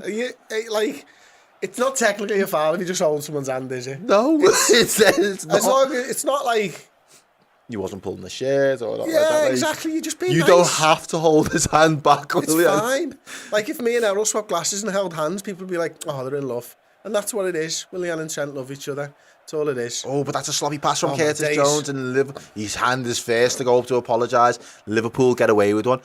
Is it now? Maybe not only the substitutions, but is it now time to really start probing for that second goal? I think we have to be. I think we have done as well, but now they're seeming to get back into it now. A few little counter-attacks, putting us under a little bit of pressure. This is probably where the subs come in, isn't it? We're 60 minutes in, maybe a little fresher leg, something like that. As you say, manage the game. Timakash has got it left-hand side, looks to whip the ball into the box. Nunes just spins on the spot, but doesn't get anywhere near the ball. I think that's the thing for us as well. I think our game management at times this season, the Spurs game's a prime example of how ineffective it can be at times.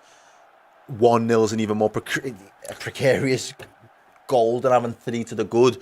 But Liverpool really need to be careful about how we kind of approach the next 30 minutes. It's going to be that fine balance between, do we get that second and then shut up shop, or do we manage the game and basically make Fulham chase shadows so they don't get a sniff? Because a team like Fulham don't have to put us under the cosh wave after wave. If we're sloppy, it can just take one opportunity clear through on goal and it could be 1-1. You're absolutely right, and that's the problem with this Liverpool side, isn't it? We just don't have that trust in them at the moment that they can do that. Like, if you said to me now we're going to manage the next 30 minutes of this game, I'd go, are you mad? Yeah. Are you mad? Like, can we do that? Because we've just been open for nothing at times throughout this season. So I'd rather us push on and try and get a second goal. A year ago, we could shut up shop no problem, but our defence is so leaky at the moment. I had another super chat there, mate. Do you want to get that one? Go on, yeah. He says, I don't know about anybody else, but I'm still howling over Errol's last 5 versus Bottenham. Bottle, ham, yeah. What did you do? I was fuming. It was the game management thing, and it sent me head west because I could see it happening. Richarlison coming on the pitch, I could see it happening and getting a goal. He goes on to score. I'm absolutely fuming. I'm kicking off at the team, at the way we've kind of threw it away and allowed Tottenham to get back into it. As I'm still kicking off and just sat here stone-faced. Jota gets played through on goal. Steve's like, Jota's through. My face just doesn't change. I'm like, and I'm not arsed. Jota goes on to score. I'm like a fucking explosion. Grabbing myself, testiculating towards the camera. There wasn't actually no braps, but there was a lot of suck me plums, Richarlison. Oh, is that where the suck me plums thing came from before? So I was just on one. Oh, that's right. Mihailo Milutinovic has gifted 1 membership to Mike Bobbings. Thank you so much. He's only just joined as a member tonight, Mihailo, as well. And now he's gifted one for one. Thank you so much, mate. Really appreciate that. Love that. So many members in the chat right now. You're all big members. The family, man. It's the family. But have you got a big member? That's the question. 62 minutes gone. Liverpool 1. Fulham 0. Fulham have the ball, cross the halfway line. It's right-hand side. Kurt Jones on the press. Comes inside. Presses another one. Don't forget this Fulham side found a goal against City. So we've got to be alive to the danger that they're not just going to roll over for the next half an hour and be like, feeling sorry for themselves. They're going to keep going. They're going to keep plugging away. So Liverpool really needs to be a defensive unit here. And to be fair, they've got men back. They've got into a good shape. It looks like a really good defensive shape on Liverpool at the moment. It looks like we're quite happy to let Fulham have the ball and we're going to get men behind the ball. Ball goes out wide to Harry Wilson. And then just sprayed around. Fulham trying to enjoy a little bit of possession here. Ball goes across. It's not to Willian this time. It's to somebody else. Yeah, that's Robinson. Then into Willian. His touch isn't the best though. Canate does enough. Then Fabinho clearing up the rest of the work. Salah's touch isn't the best. And Fulham again growing into this game. They've got men further up the pitch into that final third. And is the ref going to give away a foul? Yeah, he does. He took a while there. The referee, Jordan Henderson, gives away the free kick. But he took a while before he made his decision. He's probably 23, 24 yards from goal. Let's have a look at it now. He skips past one. Yeah. It's a tough one because he just gets sandwiched between 2 players. I don't really think... He dives into it, doesn't he? He dives before the hit, but, it is what it is. Mike's gifted a Redmen TV subscription as well. Mike, thank you so much. That one's been given to Peter Harris, all new members.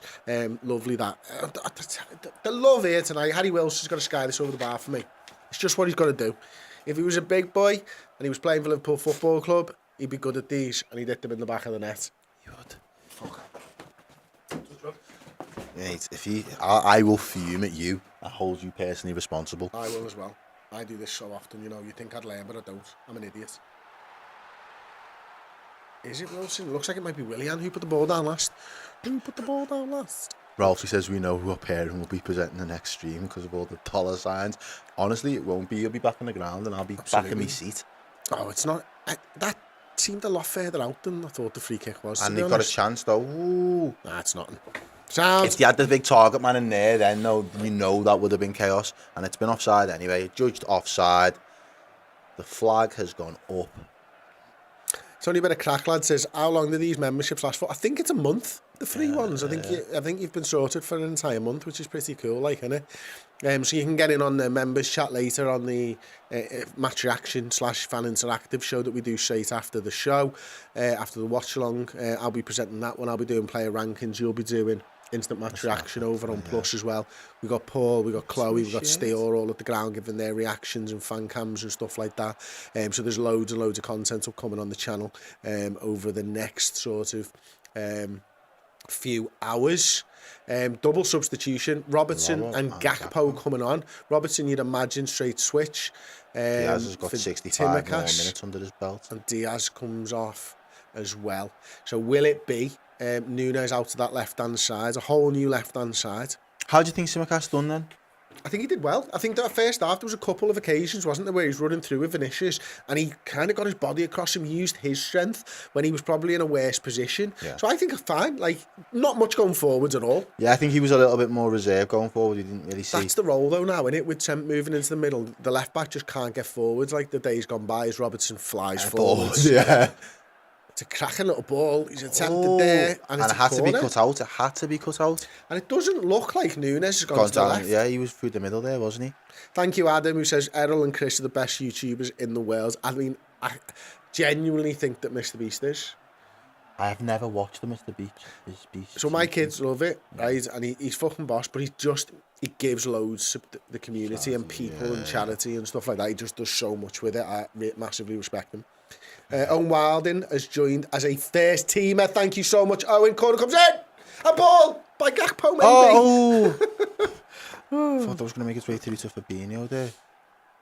I love Gakpo, you know. Absolutely adore him. He's a silky motherfucker. I like him. Well, that's nice. I like him. Any more on that? I like him a lot. He's got it, hasn't he? He has got it. I wasn't sure what his skill set was going to be. I knew he was a forward. I thought he might have had a little bit more pace. Come on. Salah. Come on.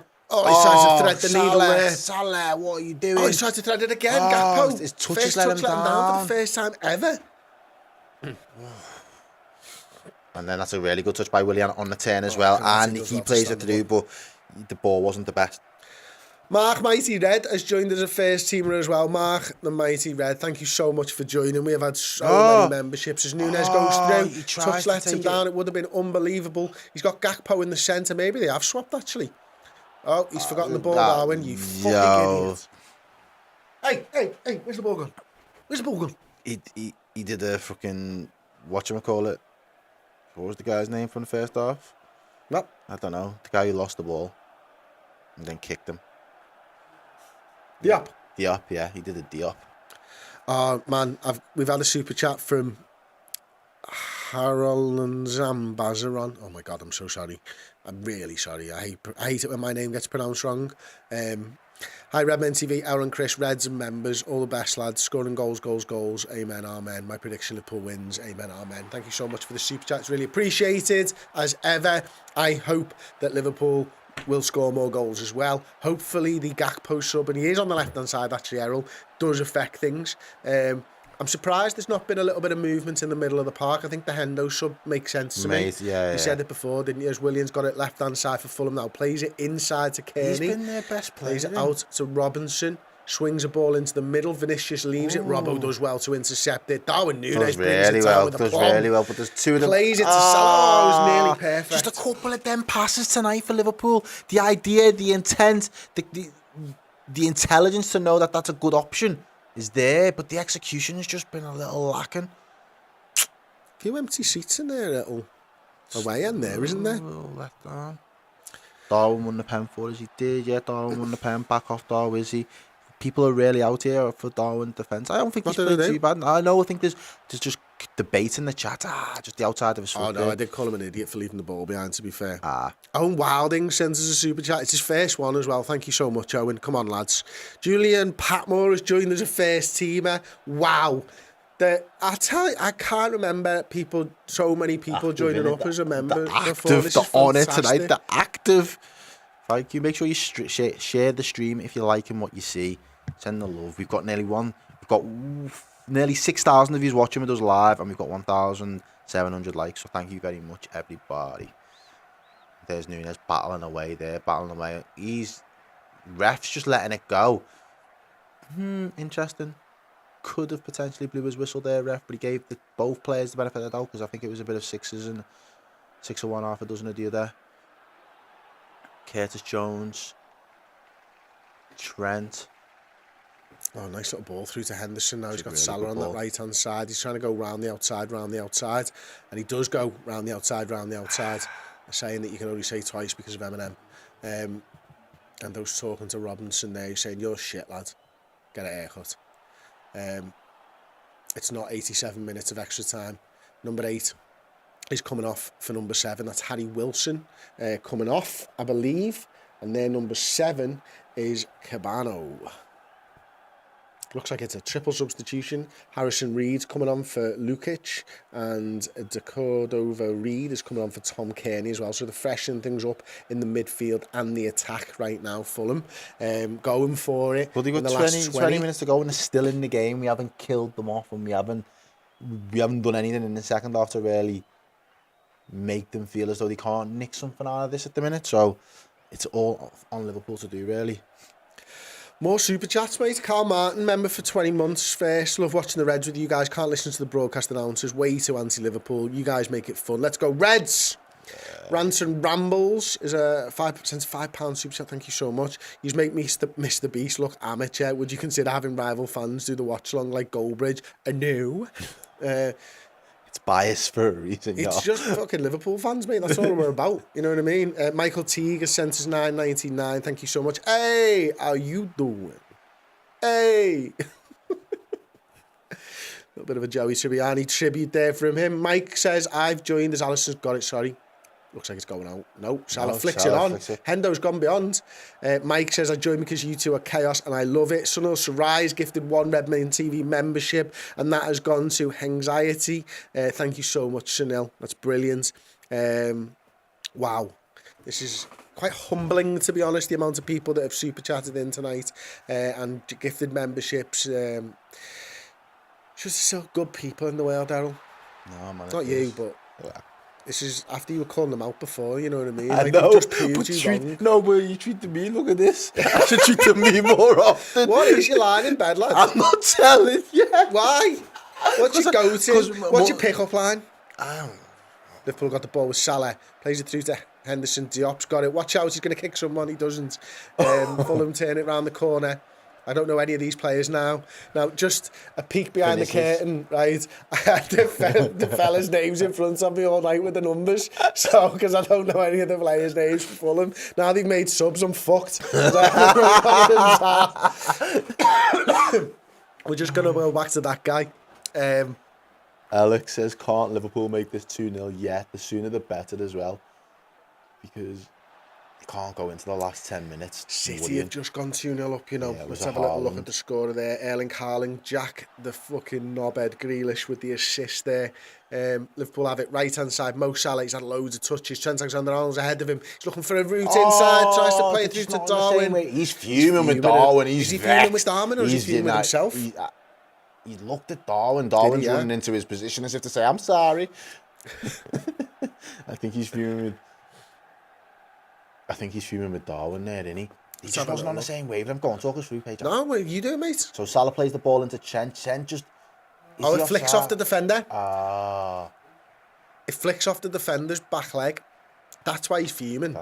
Kay has joined as a wonder kid. Thank you so much, Kay. Appreciate you. Again, I'm absolutely blown away by the amount of people that have joined up as a members tonight. Maybe it's been a record on any of the shows that I've ever been on. Oh my God, yeah. I mean, just to be fair, just with the 20 gifted super chats and the 10 gifted super chats, I think we've done it. The record. Never mind the people who've joined of their own volition. Henderson sticks one towards the back post. It's got to be attacked. Ooh, Gakpo missed it. Unlucky. Robbo. Is it Robbo there now? He's got the opportunity. Curtis Jones. Back to Trent. There was a chance there, mate. Back to Robbo. Fabinho's got it. He does well, actually, to keep it in the end under pressure. Kanate, Jordan Henderson. What's your sex line? Virgil van Dijk. Back to Alisson. What's your pick-up line, then, at least? I haven't got a pick-up line. What you do? Just have a little flex in the face. There's not really much to flex. Doing CrossFit, lad. There's not really much to flex. I'm not that guy. Not that guy. I'm really not. I'm quite shy. Really, how do you actually like meet people?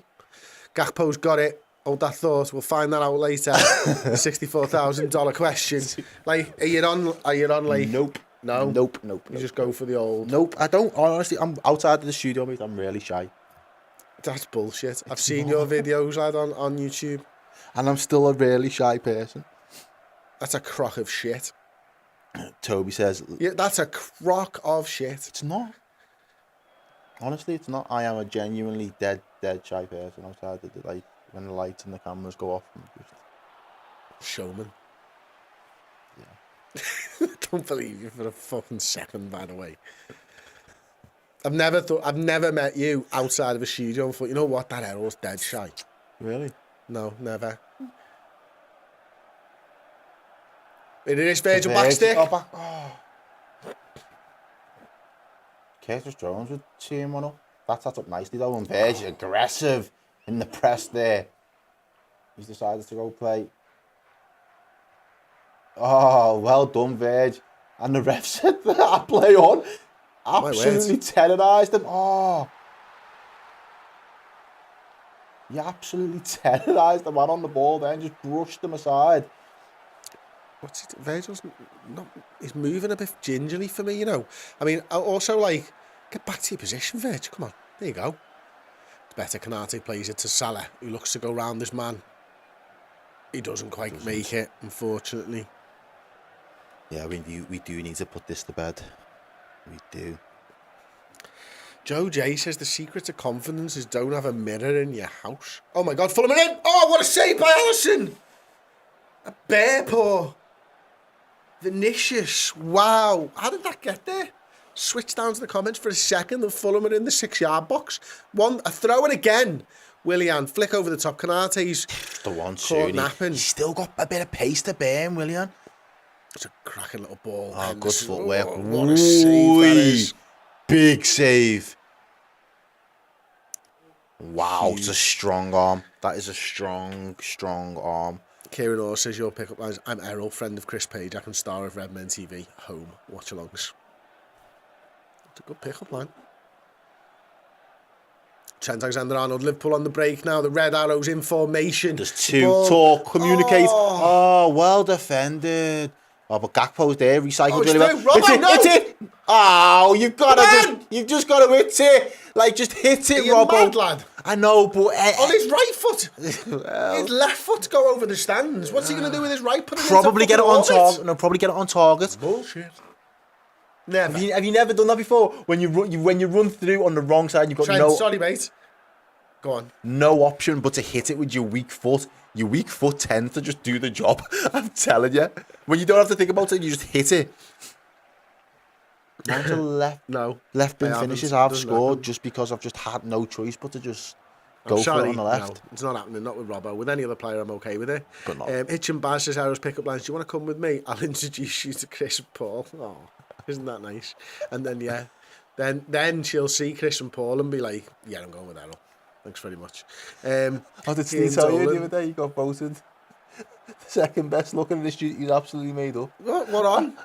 Whoever it was, Joe done a poll. It was me, Dan, and Steve. Steve came in second, and he was absolutely made up. I think it's Dan. I wouldn't have been surprised if Dan would have, but he came out bottom. So Dan came out bottom. Yeah, he was wounded. They mustn't have understood the question. He mustn't have understood the question. He's a good-looking bloke, is our Dan. He was wounded. Oh, it made me laugh. Yeah. How do you think that I accidentally put Diesel into my escort? She died. Like it? It's all right. No. Should have put you. No. Ian Dolan, that was you sent us £5. Thank you so much. I'm not having that Steve's the second best looking. By the way, as Gakpo takes it on now. Why does no one want to shoot from the edge of the box? Tries to cross it as well to Nunes. Gakpo knew he should have done he should have done miles Something's better. going on with the number 11 and the number 30 here. Got no idea what that means. Maybe it was a substitution. Come on. Cracking little ball over the top there. Big shout for Alisson for saving us before. It's Crossbow saying, I'm saying it right now. It's Alisson that's Klopp's best signing. Robbo, corner, whips it in.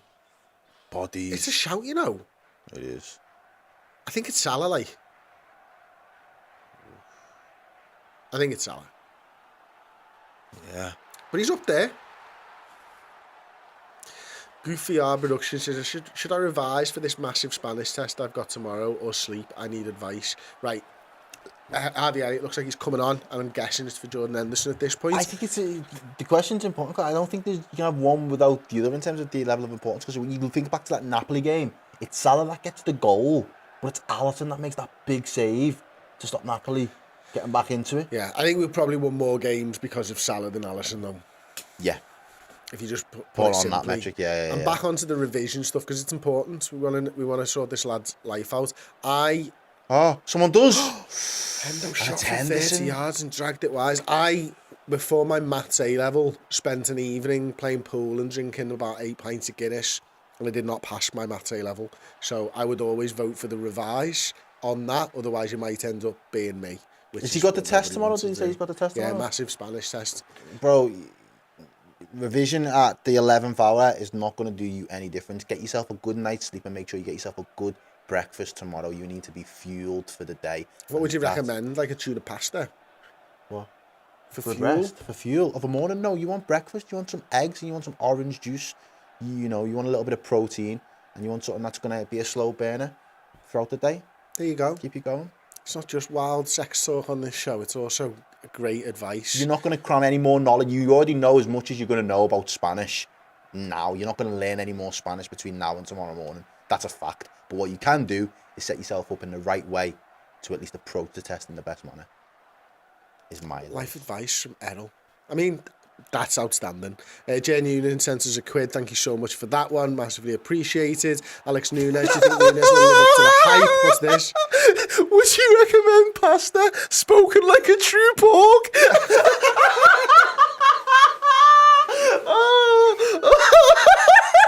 That's brilliant. No, you know why? I'm going to defend myself on this one, right? I'm going to defend myself on this. A few years ago, I did a Tough Mudder, and I fueled myself with tuna pasta in the morning because I needed the energy to be a slow burn. Like, that's right, isn't it? I don't have pasta every day. I mean, I look like I do, but I definitely don't have pasta every day for breakfast. This kid's not doing a Tough Mudder. He's going to be sat on his ass. Writing out quizzes.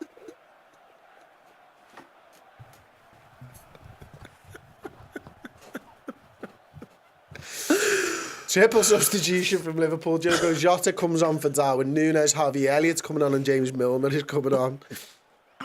Thought Page said he did a tough mother. Only... Oh, well, no, my wife's now a mother. Once or twice before I was married. Maybe. Evening, Savans Casa. Thank you for joining us. Doing a Spanish speaking exam with tuna mayo breath. Says Clapham Cheeks. What would be the worst thing you could eat?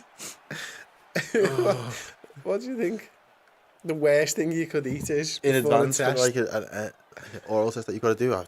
There's probably all sorts, isn't there? Oh my days. Manchester City still winning 2-0 against West Ham. Liverpool still leading 1-0 against Fulham. 83 minutes gone. 5 substitutions made for Liverpool. I think it was the right subs, really. Nice did you make? I know Jota came on. Who else was the other two? Harvey Elliott. Milner and Elliott. Yeah. No, Milner, I didn't actually see who he came on for. Kurt Jones, so he's playing in one of those advanced midfield roles as well. Bad looks thing. Unless we just drop into just the 4-3-3 don't give it at this that. point. Yeah, don't give it that free. No, we're not. So no, that ended. Don't give away that free kick, please. Go ahead, Milner. Straight in there. No messing straight in, about. And there's a free kick bound to be given. We have clattered him, mate. Clattered him though. Hey, Tom, your thumbnail's relevant now. Daniel James just come on. Okay, nada. He might be in the toilet. Oh, do you speak any like French? No.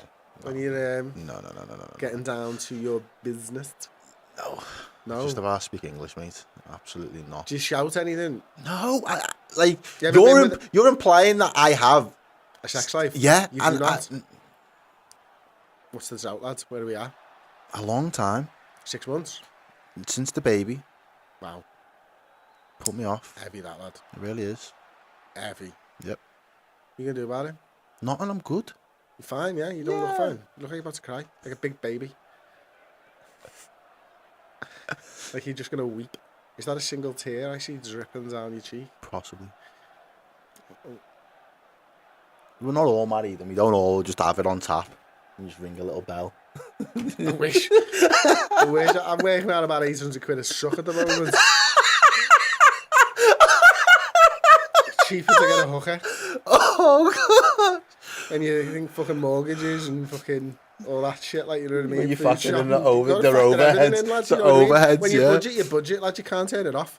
And the price of inflation as well. Honestly, mate, it's a cost of living crisis, a cost of blowy crisis for me.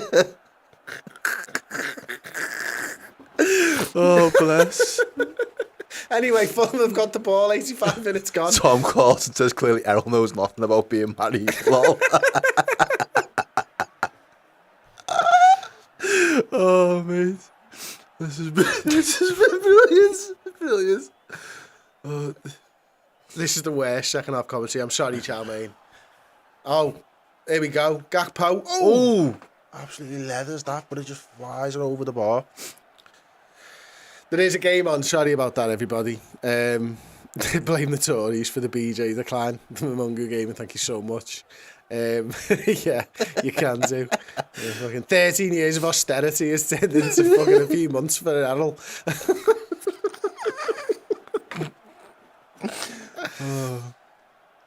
So City have just scored again, 3-0 to Manchester City against West Ham. Phil Foden, the mank prick, has just scored a goal for them.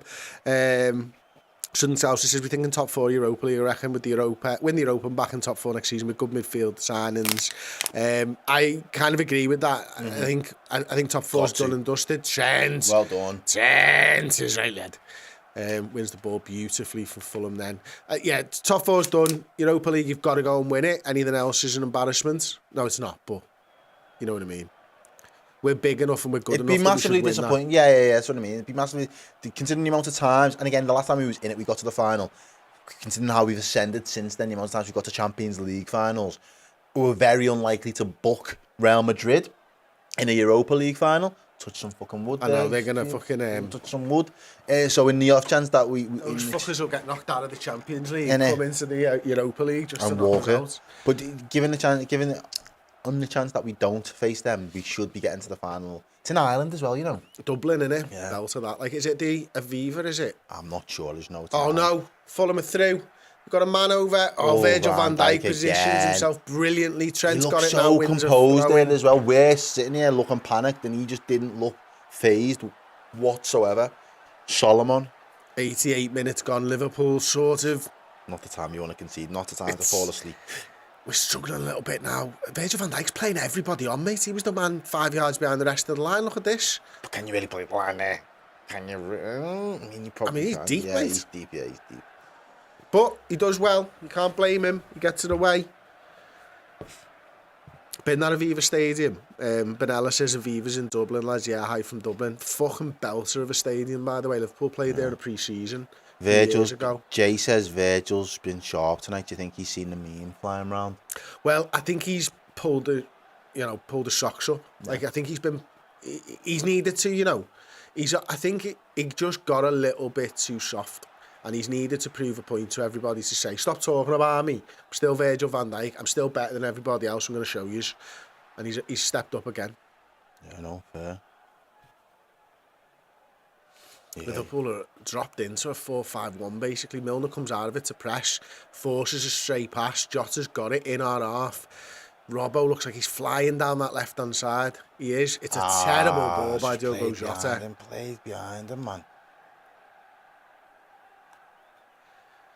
Can't be long. Extra time-wise, we've had a lot of subs. We could have 3 or 4 minutes here. 3 or 4 minutes, easy. Dickie Red says hi from South Liverpool. West Derby then, lad, yeah. Oi. South Liverpool. Shake a bush, mate. Wave it today. Yeah, man. Absolutely. I'm just from a Coldstone, really. Where? Coldstone. Coldstone? Yeah. What are you talking about? That's where I'm from. What's there? I'm from a cold stone. You're from Shaker Bush. I don't know. And I'm from a cold stone. Listen, I can't be asked thinking about it. Just tell me. Sure. I'm from Chilwell. I know you're a tit. I'm from Chilwell. How did you not get it then? We just, normally got called posh boys and that. Yeah. Whereabouts? No, to be fair, by the clock more than anything else. What? By the clock more than anything else. Picton Clock in Wavertree. Yeah. Fucking hell, lad. In between the clock and the from five there. No, well, yeah. Whereabouts? Chilwell. Mospit. Mospit. Yeah. Okay, sounds, yeah. Nice there, mate. It's alright. Lovely there, mate. That's alright. Like it there. It's only like 5 minutes away from yours. Yeah. So, true. You're up, Abbeystead, 10 ways. no, where I was brought up, my mum and dad still are, just by the Five Ways. Goodson Road, by the school there. Like. Yeah. Interesting stuff for everybody not from Liverpool. Kieran also says, did you see Expression's reaction to Jota's goal? Of course we did. Yes. Of course we did. It was brilliant. These are the best thing about those games, I think, now. This is where social media is at its absolute fucking best. You stay up till 2 o'clock in the morning waiting for content. Yeah, just watching it. And do you know what was really nice? That it wasn't ours. Yeah. It was because we was 5 minutes away from it being ours, and I knew it was coming. Hence why I'm sat there, viral, expressionless, just knowing it's on its way. And then it went the other way, and it was just like a huge release. Brilliant, absolutely brilliant. Content like that is chef's kiss. Lovely jubbly. Stu Graves says Dad was Rocky Lane. That's right round the corner from me. Mars and mine, to be fair now. The game is on, but it's like extra time and nothing's happening. If anybody's wondering what is going on. Still 1-0. Liverpool have grinded out this result. 1 minute, 10 seconds left of extra time, basically. Fulham have the ball in their half. They're moving it around the back four. They try to play it into the middle. They do that. James Milner is on the press, as is Robertson. Jota's got the ball now. Gakpo, lovely little first touch. Oh, cuts nice inside, second. beats one man. Oh, it's good play. It's that Dan James, the little whippet. Hendo, still giving it the beans. Really well. 92 minutes plus in. Gives a free kick away. I'll let you read the next joke from Keane Dolan. I've just seen it. Do you know what? Have I ever told you my favourite joke? No, I've told these it before. Like, what's got 2 legs and bleeds? Don't know. Half a dog. Half a dog, you know. Half a dog. It's my favourite joke, man. It's because everyone's like, oh shit, lad, you can't say this on a fucking live stream. Hello! Oh, dearie me. What's he doing? He's just trying to literally just to waste time, innit? He's like, have a bit of that. He just knocked it out. 35 chest, yards. lovely volley. chest turn. And He's trying to want the keeper, isn't he? The pillet. Oh, you fucking love it. To see it. Love it. Keane Dolan there. A man is still in critical condition after swallowing 300,000 in £100 note. £100 notes. No change is expected. It would probably work better if there was a £100 note. There's not, is there? Not in England. There's a 50 in it. Yeah. Don't see many of them no more. Cost of living crisis, mate. I know. Cost of blowjob crisis. Anyway, back onto the game. Big head by Canate. Drops to the man for Fulham. The man from Fulham crosses it in. Oh my God! And it goes over the bar. Some fella in a white shirt from 6 yards out. Deco, something or other. Donovan Reed. I don't think that's his name, mate. It was Deco Donovan Reed or something. No, Bobby the Cordova Reed. Oh, close enough. The man is due. He just a robo shot there. 6 yards out, mate. Last minute. That is poor from Liverpool. You've got to have numbers in there. He beats Virgil. Virgil might put him off, actually. And then a big scream and a big sort of double fist point from Virgil. Yeah, he puts him off. Cracking defending from Virgil van Dijk. He does enough. Wow. He does enough. And that is the full-time whistle. Payjack. Talk us through. 94 minutes it took, but Liverpool get the victory 1-0 against Fulham. My word, it was an interesting game for some. For others it wasn't, but ultimately we're one step closer to Europa League, and that is important for Liverpool. Certainly is. And even more important than the Europa League potentiality, whatever, the fact is, we again have got another win under our belt, which now puts the pressure back onto the teams that are fighting for that top four, because we're not going to give them an easy run into that top four. It's about earning it, and even though I wouldn't say that we've earned it all season, we've got no right to be anywhere near the conversation. The fact that we're still chasing people and biting at people's heels is a good sign because it means that they will have to earn it. Can't take nothing away from Newcastle this season. He's been absolutely brilliant and been fantastic. They're going to be good value for money if they get top 4. Don't really want to see Man U in there, but again, if they do, it'll be there based on merit. So as a result, I want them to earn it up until the last day, and Liverpool will only allow themselves that opportunity if we continue to put the wins and the 3 points on the board game in, game out. And we've done it again tonight. We haven't made it easy. It hasn't been pretty. Hasn't been one for the ages, but at the end of the day, we got 3 points, and that's all that matters. It is indeed. Thank you to everyone who's joined us on the Watchalong. Thank you to Errol, to Tom, and to Steve Plunkett who's joined us today. I'll be doing fan reaction, match reaction / fan interactive in about 5 minutes. We'll go live at 10 o'clock, so I'll end this stream now. Stay on here if you want. Join us for the match reaction at 10 p.m. Hey everyone, I hope you've enjoyed the show. Did you know that if you go over to redmenplus.com and sign up as a Club Legend subscriber, I will personally email you every single month with a new code which gets you 20% off at redmenmerch.com. That's a no-brainer. Go and do it.